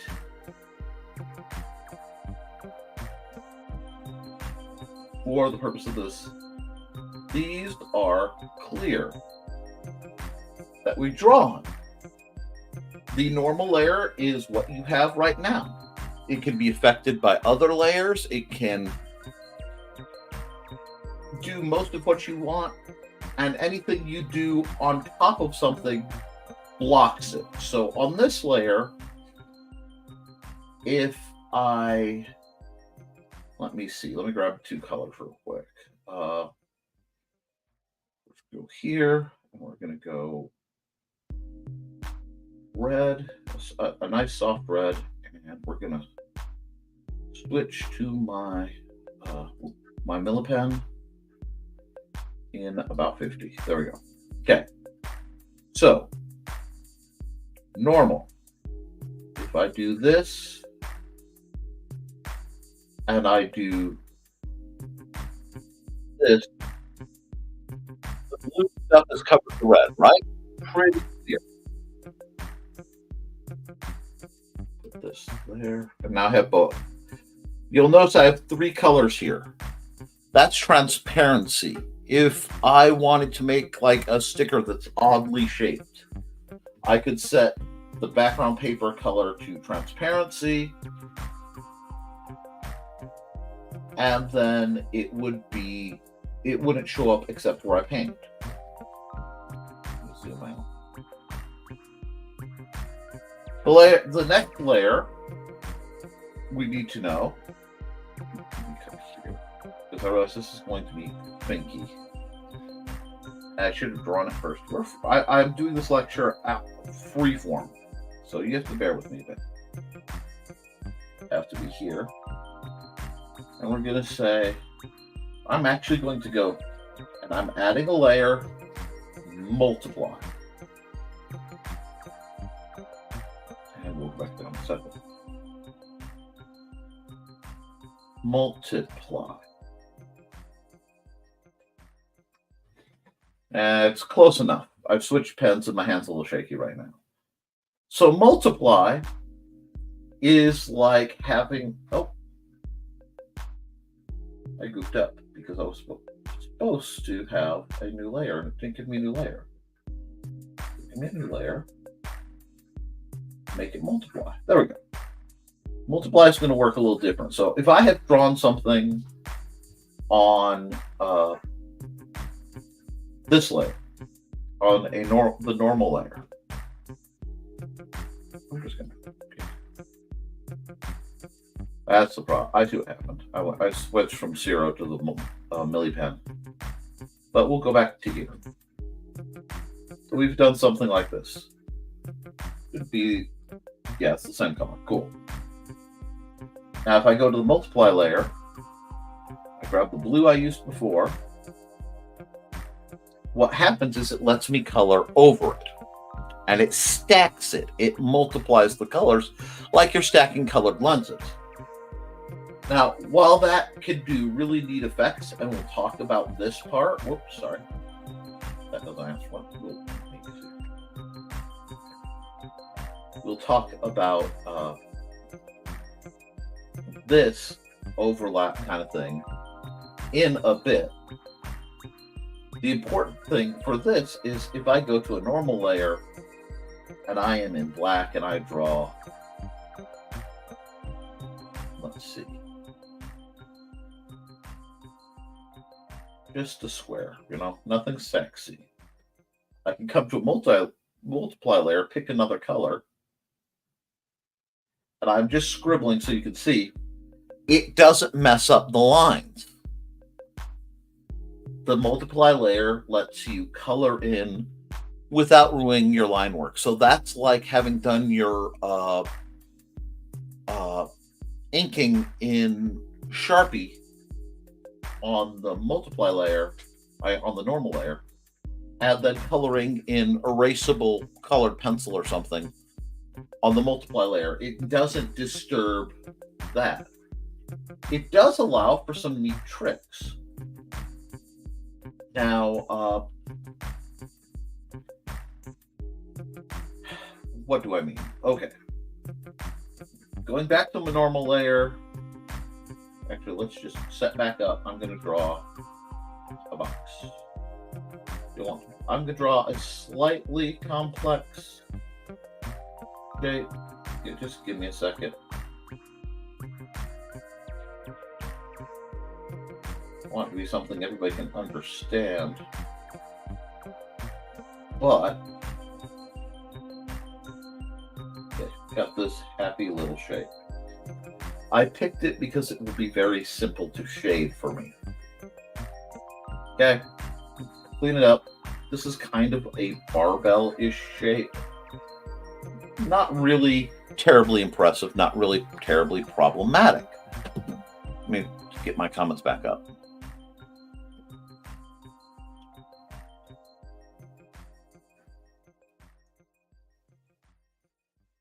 Okay, and okay,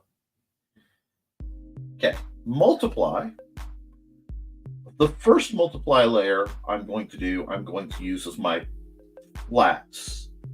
So let's get a marker And again, I'm just quickly flatting this in. Okay? Again, doesn't need to be perfect for the purpose of this exercise. But if I add a second multiply layer, and you guys have seen me do this a lot, I can play with the shading. So the shade. So what we're going to do is take, because look, this is a gray, right? This is my shadow. So let's do the outside shading of this thing. We're going to assume the light is coming from somewhere over here. Okay. Again, this isn't perfect. This is just to give you an idea. But when you shade, it overlaps, kind of like you're using alcohol markers. This allows you to instantly get the shading done regardless of the different versions. So this layer is functionally like a transparency that you can see through, but I can stack it. So let's add another layer. I'm going to make another multiply layer, right? Now, unstacked, you're seeing this at only one value. But here, I've already put some. So it's going to instantly darken it a bit. Okay? And you can use that very simple tool to get a lot of complex shading and color values. And if you know nothing else and you want to do digital art, you do that, and then when you export it, you're going to want to export it as a flattened image, a PNG or a JPEG, usually. Once in a while, you do it as a GIF because it's a graphics image format. And I say that just to make Joe shake his head. That is my punishment. He inflicts gradients on me. I inflict the true pronunciation of GIF, and I do not care if they say it's a GIF. Even if it was the creator, they're wrong. Nope. I will die on this hill with Josh. What? Anyway, I do believe in people's rights to be wrong. But you can stack different layers and you can get different color effects, okay, by doing that. Okay? So that is basically an intro to the multiply layer. Now, there are a couple, let's say I want to do the opposite and not stack shadows. I want to, I'm on the wrong layer. And yes, the phrase, I'm on the wrong layer, will haunt you for all your days. You have begun the path of layered work, you can't hide it. Let's say I want to play with lighting.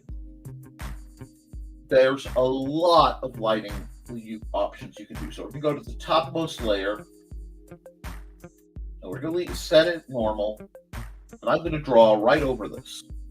Okay. I'm going to say that this light source is actually a green tinted. Why is that not? Oh, because I'm not using a pen. A bright green tinted source.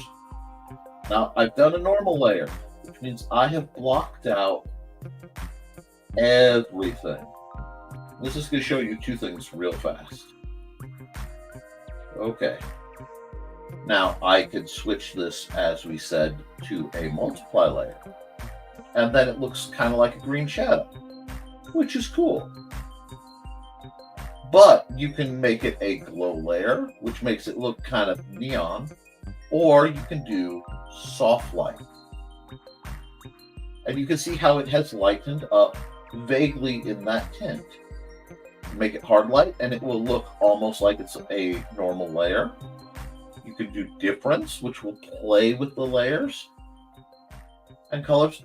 it's almost like the best thing you can do is set up something that doesn't bother you. Why is that just... Let me check something. Okay, yeah, I'm still in the right place.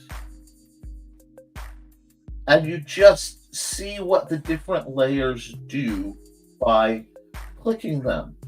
It costs nothing, guys, to explore how the layers will affect what you do.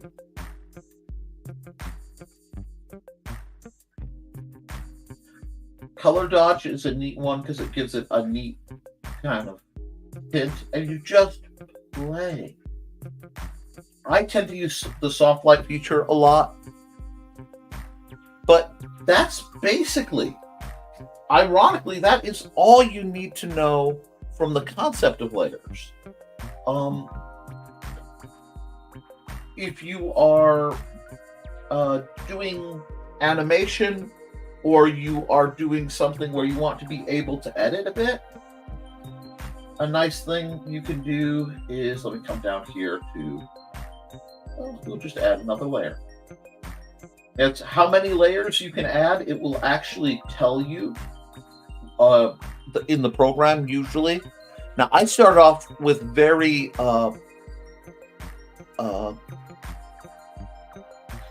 very simple / freeware program. So a lot of times I only had 5 layers. So when I am together, my 5 layers usually are in the order.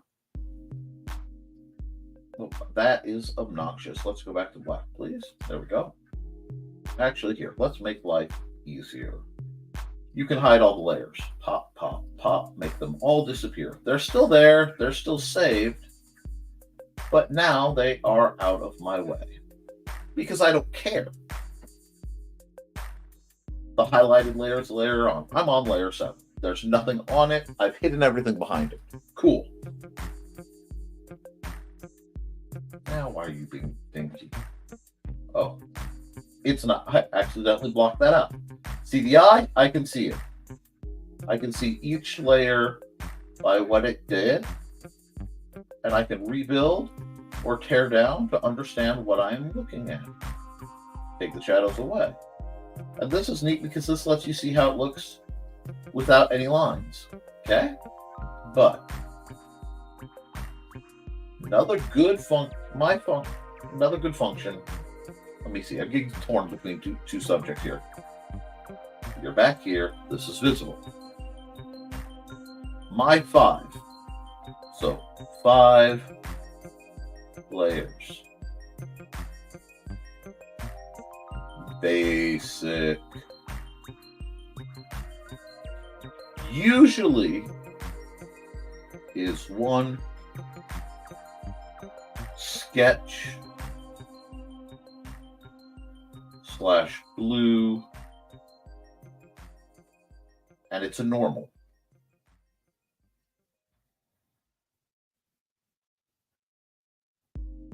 Two eggs. Normal.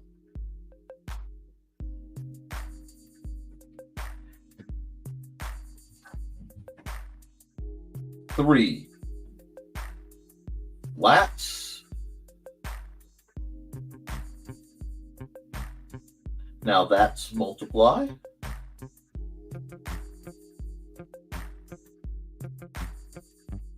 4 is shading.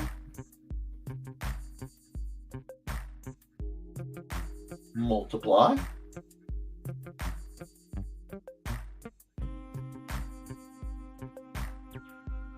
And then 5 is lighting. And this one is usually soft light. What's that phrase one like? Yeah, soft light.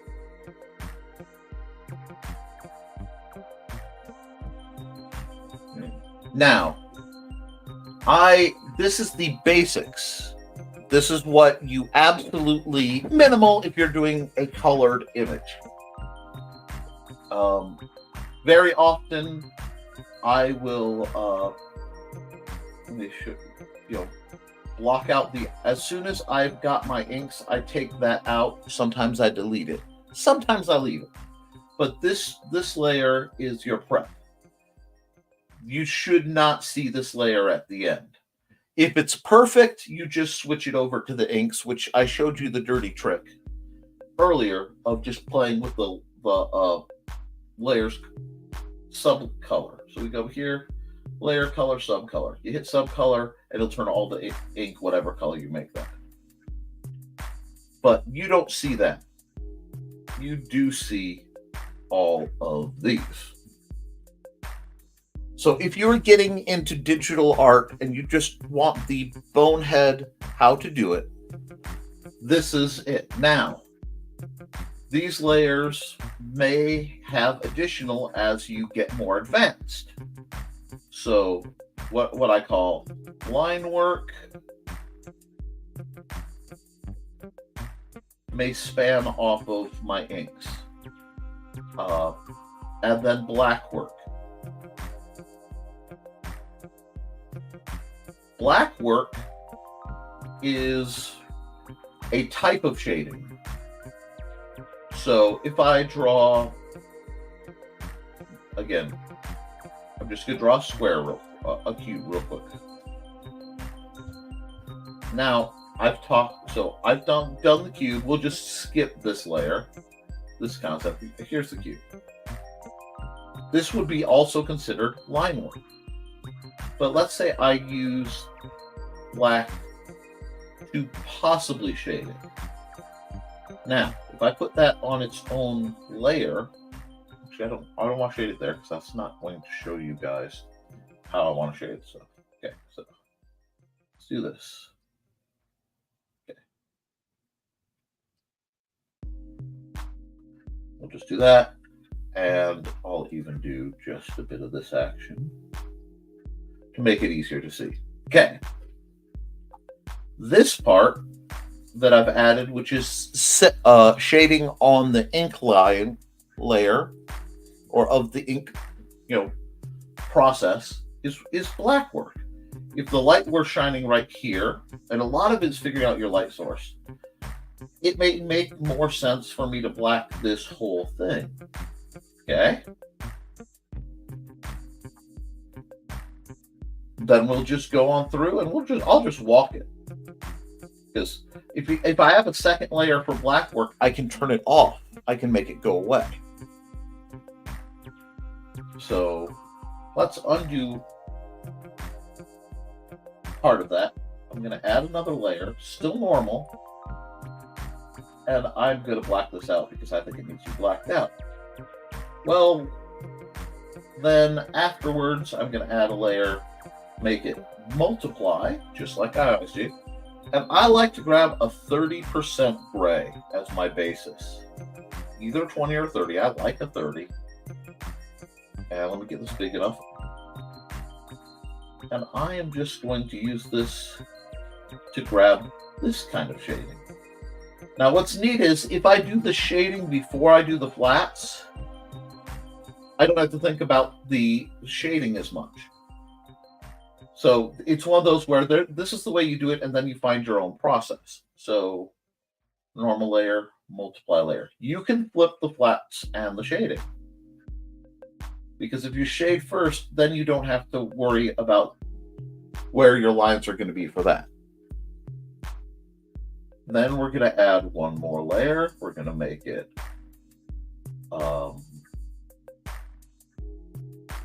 soft light. We're going to grab a nice bright pink. We're going to go, and now it looks like it is glowing faintly pink. Now I could add another layer and make it say hard light and do a fine line like that. You see it's going to overrun, so we then play with it. Go here. Do I like that? Maybe I do. Maybe maybe I like the lighten because it transforms the line work better. Lighten's a neat effect. That's where you get to play and see what you want it to do. So I hope that helps you guys out quite a bit. Save as layer notes. Now I've been at this for 2 hours and I still have to do my thing. So we're gonna close this. I'm going to do more with this guy and probably redo it, but that's okay because it's saved. We're gonna make a new one. Cool. Now I'm gonna go through my normal process after Are You a Therian? I am not familiar with the term Therian. So I can't answer that question. Now, what I am going to do, you guys have seen me talk about layers. I'm going to talk about how I do my layers. And I'm going to bang out at least an image for Monday. It may be similar in theme to what I did before. Have to think about it. So we're going to take airbrush, soft, 100. 100 works. I'm just going to lay out a reddish pink sky. Okay.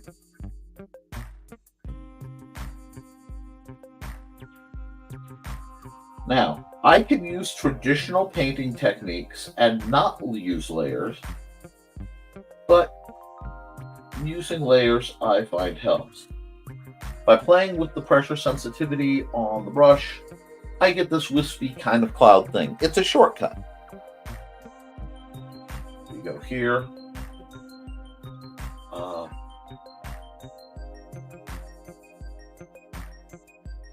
Okay. Let's just grab a deep blue. I usually use my paintbrush, usually around a 20. Heavy oil paint. Now, because I am using layers, I don't have to worry as much about the effect I'm going to have. I'm fairly free to play with it. Now, if I do this right, the water will look vaguely like it is reflecting some of the light. But I might decide I don't want to. I might say I want this to look very more oceanic. Okay, fine. But I'm playing on the same layer, so I can't undo this the way that maybe I would. See, now you're getting the light piercing through the waves. Seas and large bodies of water are often far more green than blue. And this is just, again, I'm painting on a normal layer, just like I would if this were a paintbrush. Okay. We're just throwing these out there. Okay. Is it perfect? No, it's not perfect. We have some options. I think I'll use one of the blending tools. I like the fingertip tool. And I'll use it in these slight little C motions. By using them in the C motions, I get the texture I feel of breakers coming in. And I can just pull it right here. The reason why I know how this stuff looks is because I've spent a lot of time along the water. So we'll just play with it. Waves are a little too even for my liking, but that's okay. And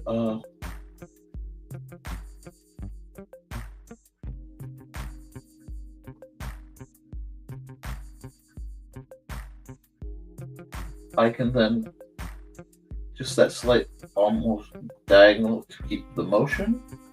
And now you get this very dynamic as you build and play with it.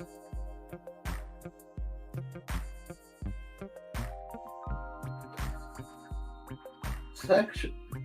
See, I realized I was getting annoyed because these waves are so even that usually only happens when a wake has broke.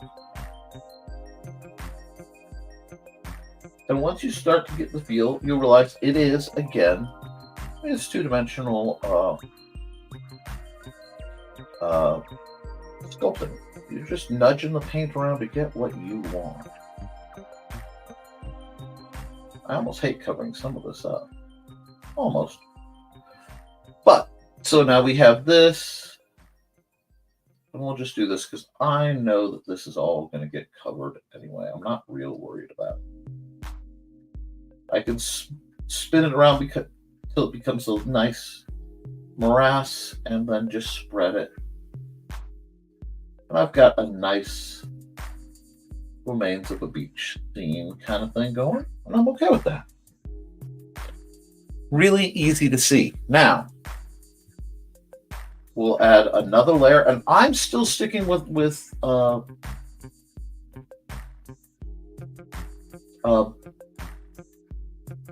normal layers here, because when I'm using a painterly style,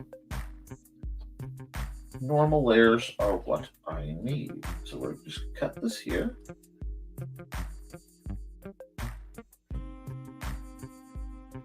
We'll just ease that in just like that.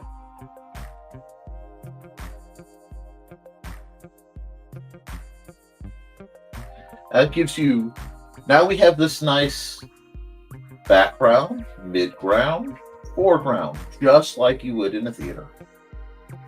Okay? That's going to give some depth to the image. And since I am in a very Bob Rossian mood, I guess I will do things proper. And by proper, I mean I'm going to do a tree. Now, drawing trees, I find, is interesting because you have to know two things. You have to have the slightest idea where you're going and where you're from, and then you really want to do it in reverse a little bit.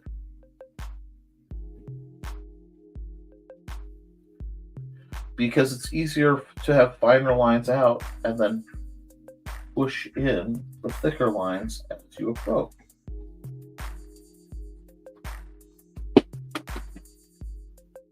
And that starts to give you that sense of the wispiness and fineness of the branches.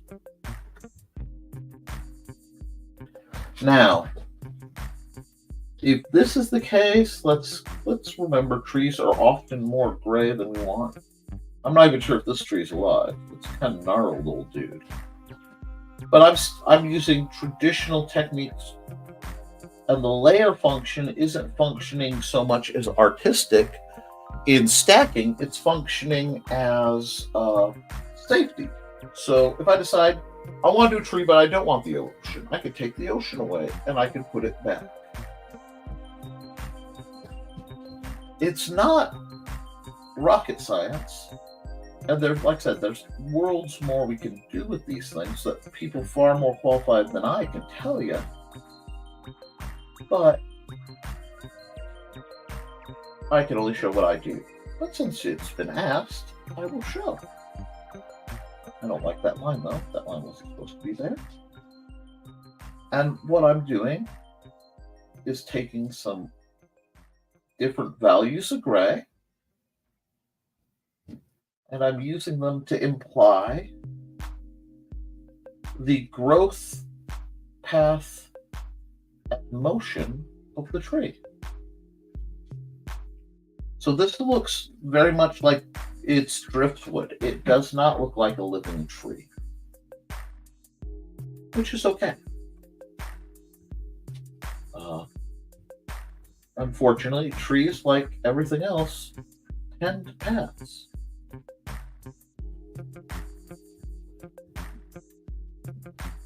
And you just look for what you feel the color needs. Sometimes it needs to be darkened back up or thickened. Sometimes it needs to be lightened. Sometimes different spots need different things. Let yourself feel it. Let yourself feel how the art makes you feel, especially when we're doing digital painting. Digital painting will give you that freedom to play.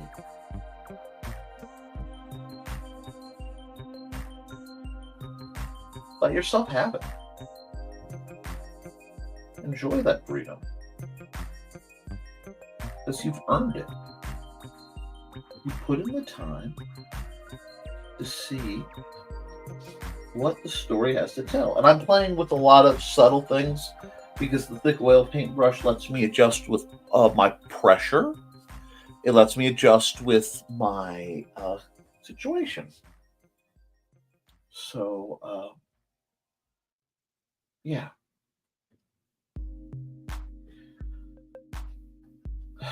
I'm going to come back down. And this is the other great thing. I can hide this layer. I can come right back to this layer and say, I need to play with this just a bit because I need a color that isn't here. It needs to be something like this. I can just start painting that in. I can get something with a little more brown to it. And I mean, we're just like Bob Ross. We're just plopping the paint on there. And we grab our happy smudge tool and we just kind of smudge it because there's going to be, there we go, texture. I bring back the front. And see, that looks a bit better to me.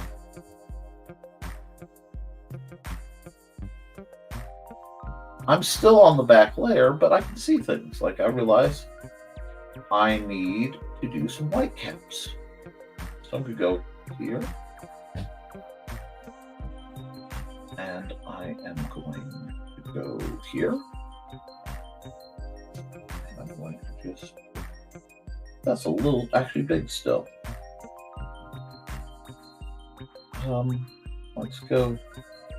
Let's bring this down to about 8. There we go. And by tracing the part where you can see the sun breaking through, you get very simply, I bumped the wrong thing, but very simple, easy to process breakers. Now something went wrong over here, and it looks like they must have found a rock or something. Breakers will get worse and more dramatic the closer you are to shore. Usually.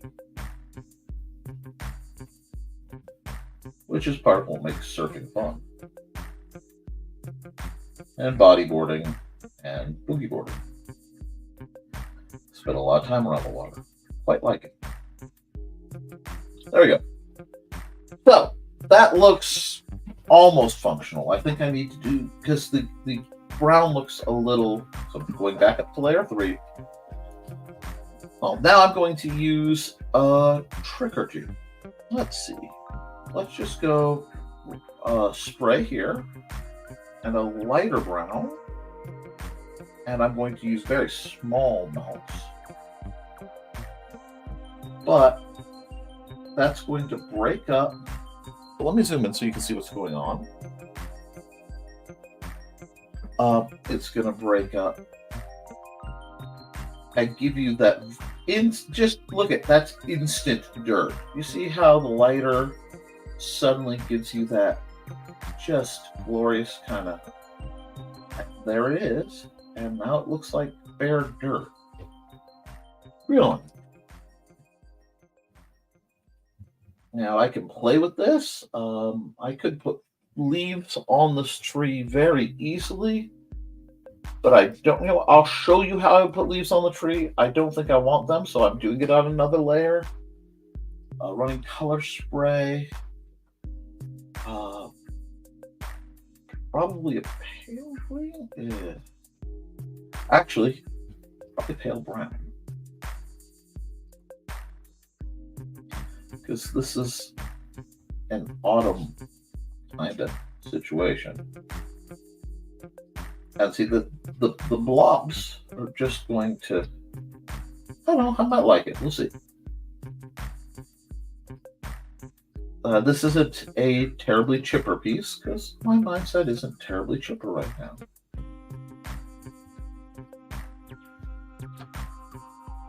And that gives a whole different texture. And it makes the tree, maybe you like that it has more life, maybe you think the purity of it here just works better. I kind of like the sharp purity more, but let's see. If I took this, I'm going to take my eraser, I'm just going to make sure, whoop, I missed. There we go. That the branches aren't so covered. Oops. There we go.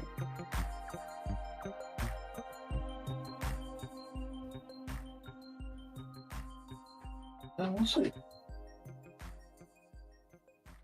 I can't, see, it's growing on me.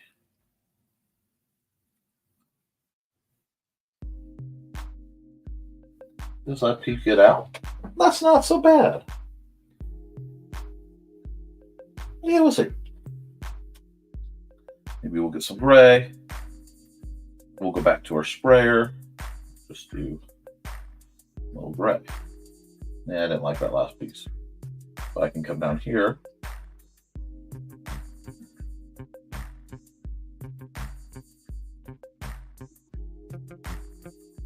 There we go. Going with a red gives it a little more texture. I can put that down there. And suddenly, the image seems to pop alive. And I hope that's interesting for you. So, I think what I'm going to do, and I'll just be really sloppy and add another layer for it. Grab my pen, which I like the Zero pen. It feels the most like a pen. I'll sign off on this. And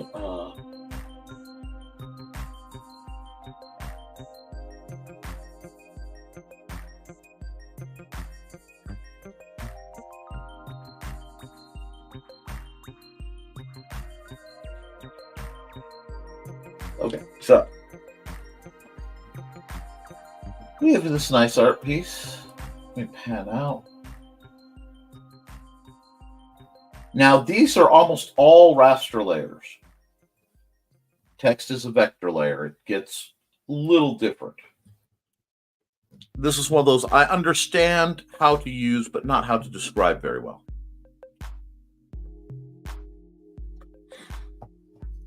So if we say, never mind the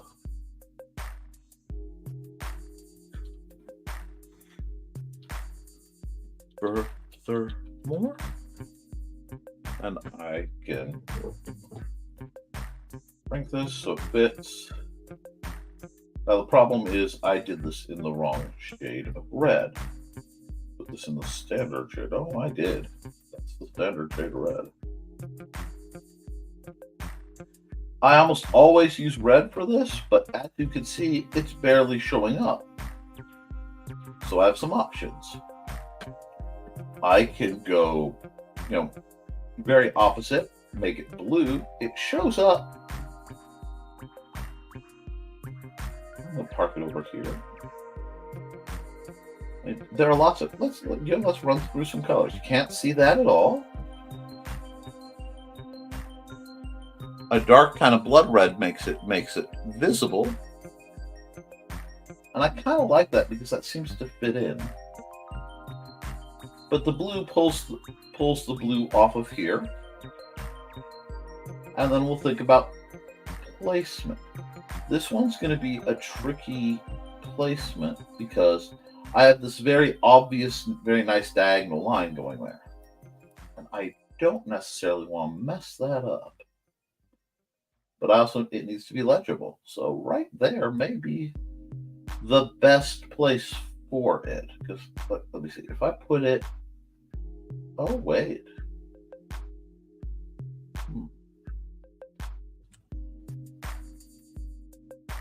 It fits and it's readable, and the eye is drawn to it.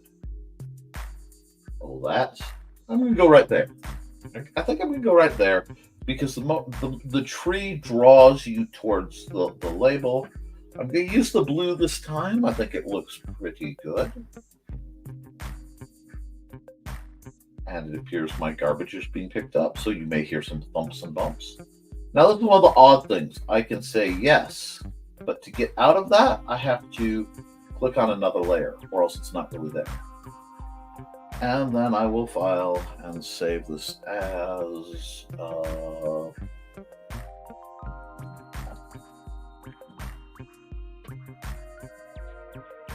I forgot to save it without the logo. That's fine. NTF 5/20/24. Save. Now, I'm going to come up here. And I'm going to undo this. And then I'm going to export single layer PNG.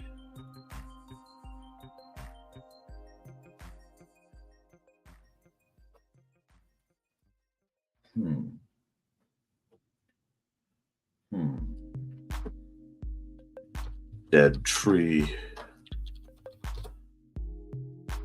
by crimson skies. The reason is, if I go, that's the title for it, and I typoed that. I am the worst typist on the planet. I admit it freely.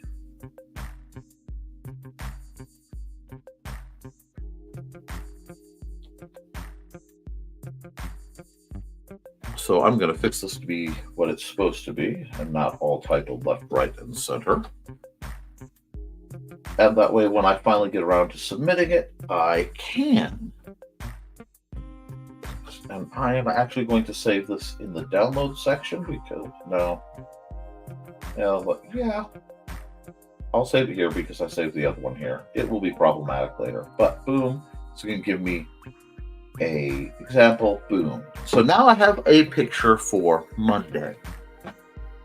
I should do one for Wednesday and Friday, but I'm already at 2.5 hours, guys, and I've got some stuff to do. I was hoping to see some folks come back, but it doesn't look like they will.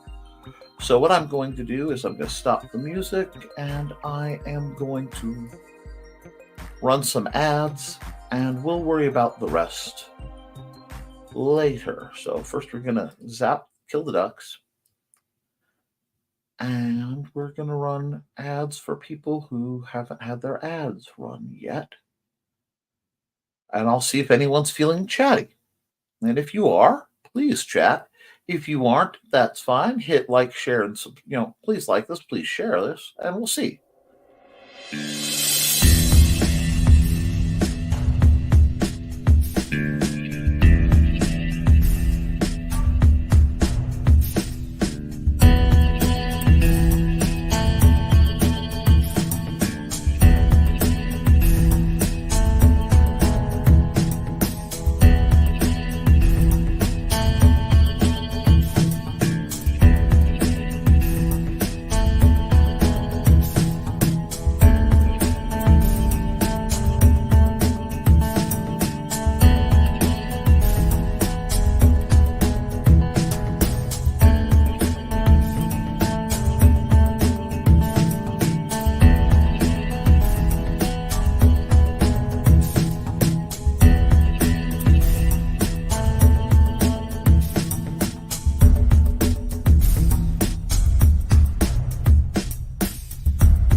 All right, folks, it's been an interesting program. We're going to run some more ads, see if anyone is chatty, and then otherwise we will wrap it up. Hi, I am Joe D. McPhee. I am the host of From the Desk of a Small Press Publisher, and I want to cordially invite you to watch our show Saturdays at 9 p.m. Central Standard Time. On our show, we will have different guests as well as talk about the comic book industry and pop culture. And every so often, I might actually do a drawing session or a 3D rendering session every here and there.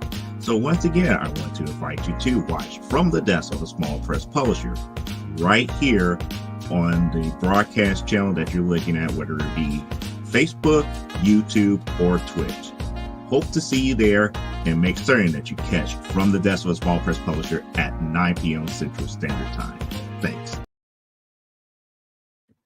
Yeah, Jody McPhee is doing some really amazing stuff. And I want to put out a little bit of love for my dear friend, Kat Rothermel. So we'll hit that. Hi, this is Kat. During the school year, I'm Mrs. Rothermel. But otherwise, I'm Rock and Roll Art Goddess, writing about my past and filming the present. I need you to join my Rock and Roll Art army and to check out my merch on Zazzle.com. What started out as journal therapy is now 4 books, I see, and an Instagram account to blow off steam, becoming a book, with another to do the same. A short film for a friend. No, this is not the end. Peace, love, and let me art.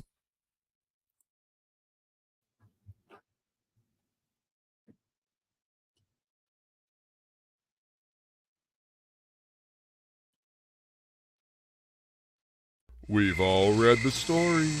The brave hero conquers the diabolical villain and rescues the damsel in distress.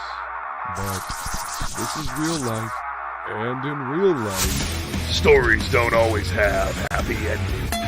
Frog G, the story of a man turned into a frog by a voodoo priestess sent on a mission to kill a god by death itself. Now our hero must roam the underworld to regain his humanity and win back the woman he loves.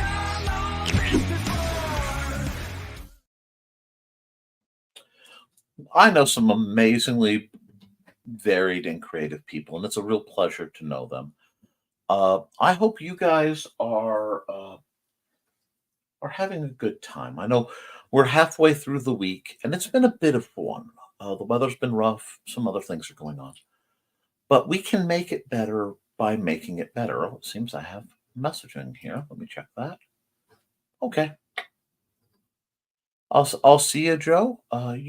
And after minor internet. Oh, I'm sorry. We're just wrapping up for this one.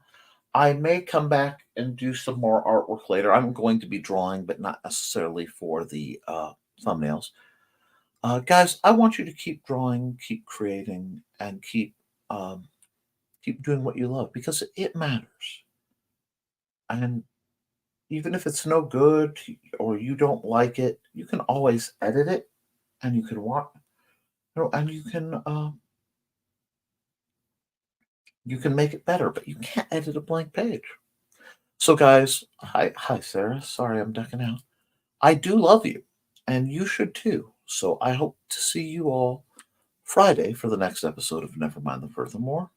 Like I said, there may be some art streams scattered because I got kind of distracted answering some questions.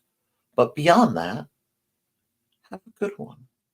And I'll see you next time. Toodles, folks.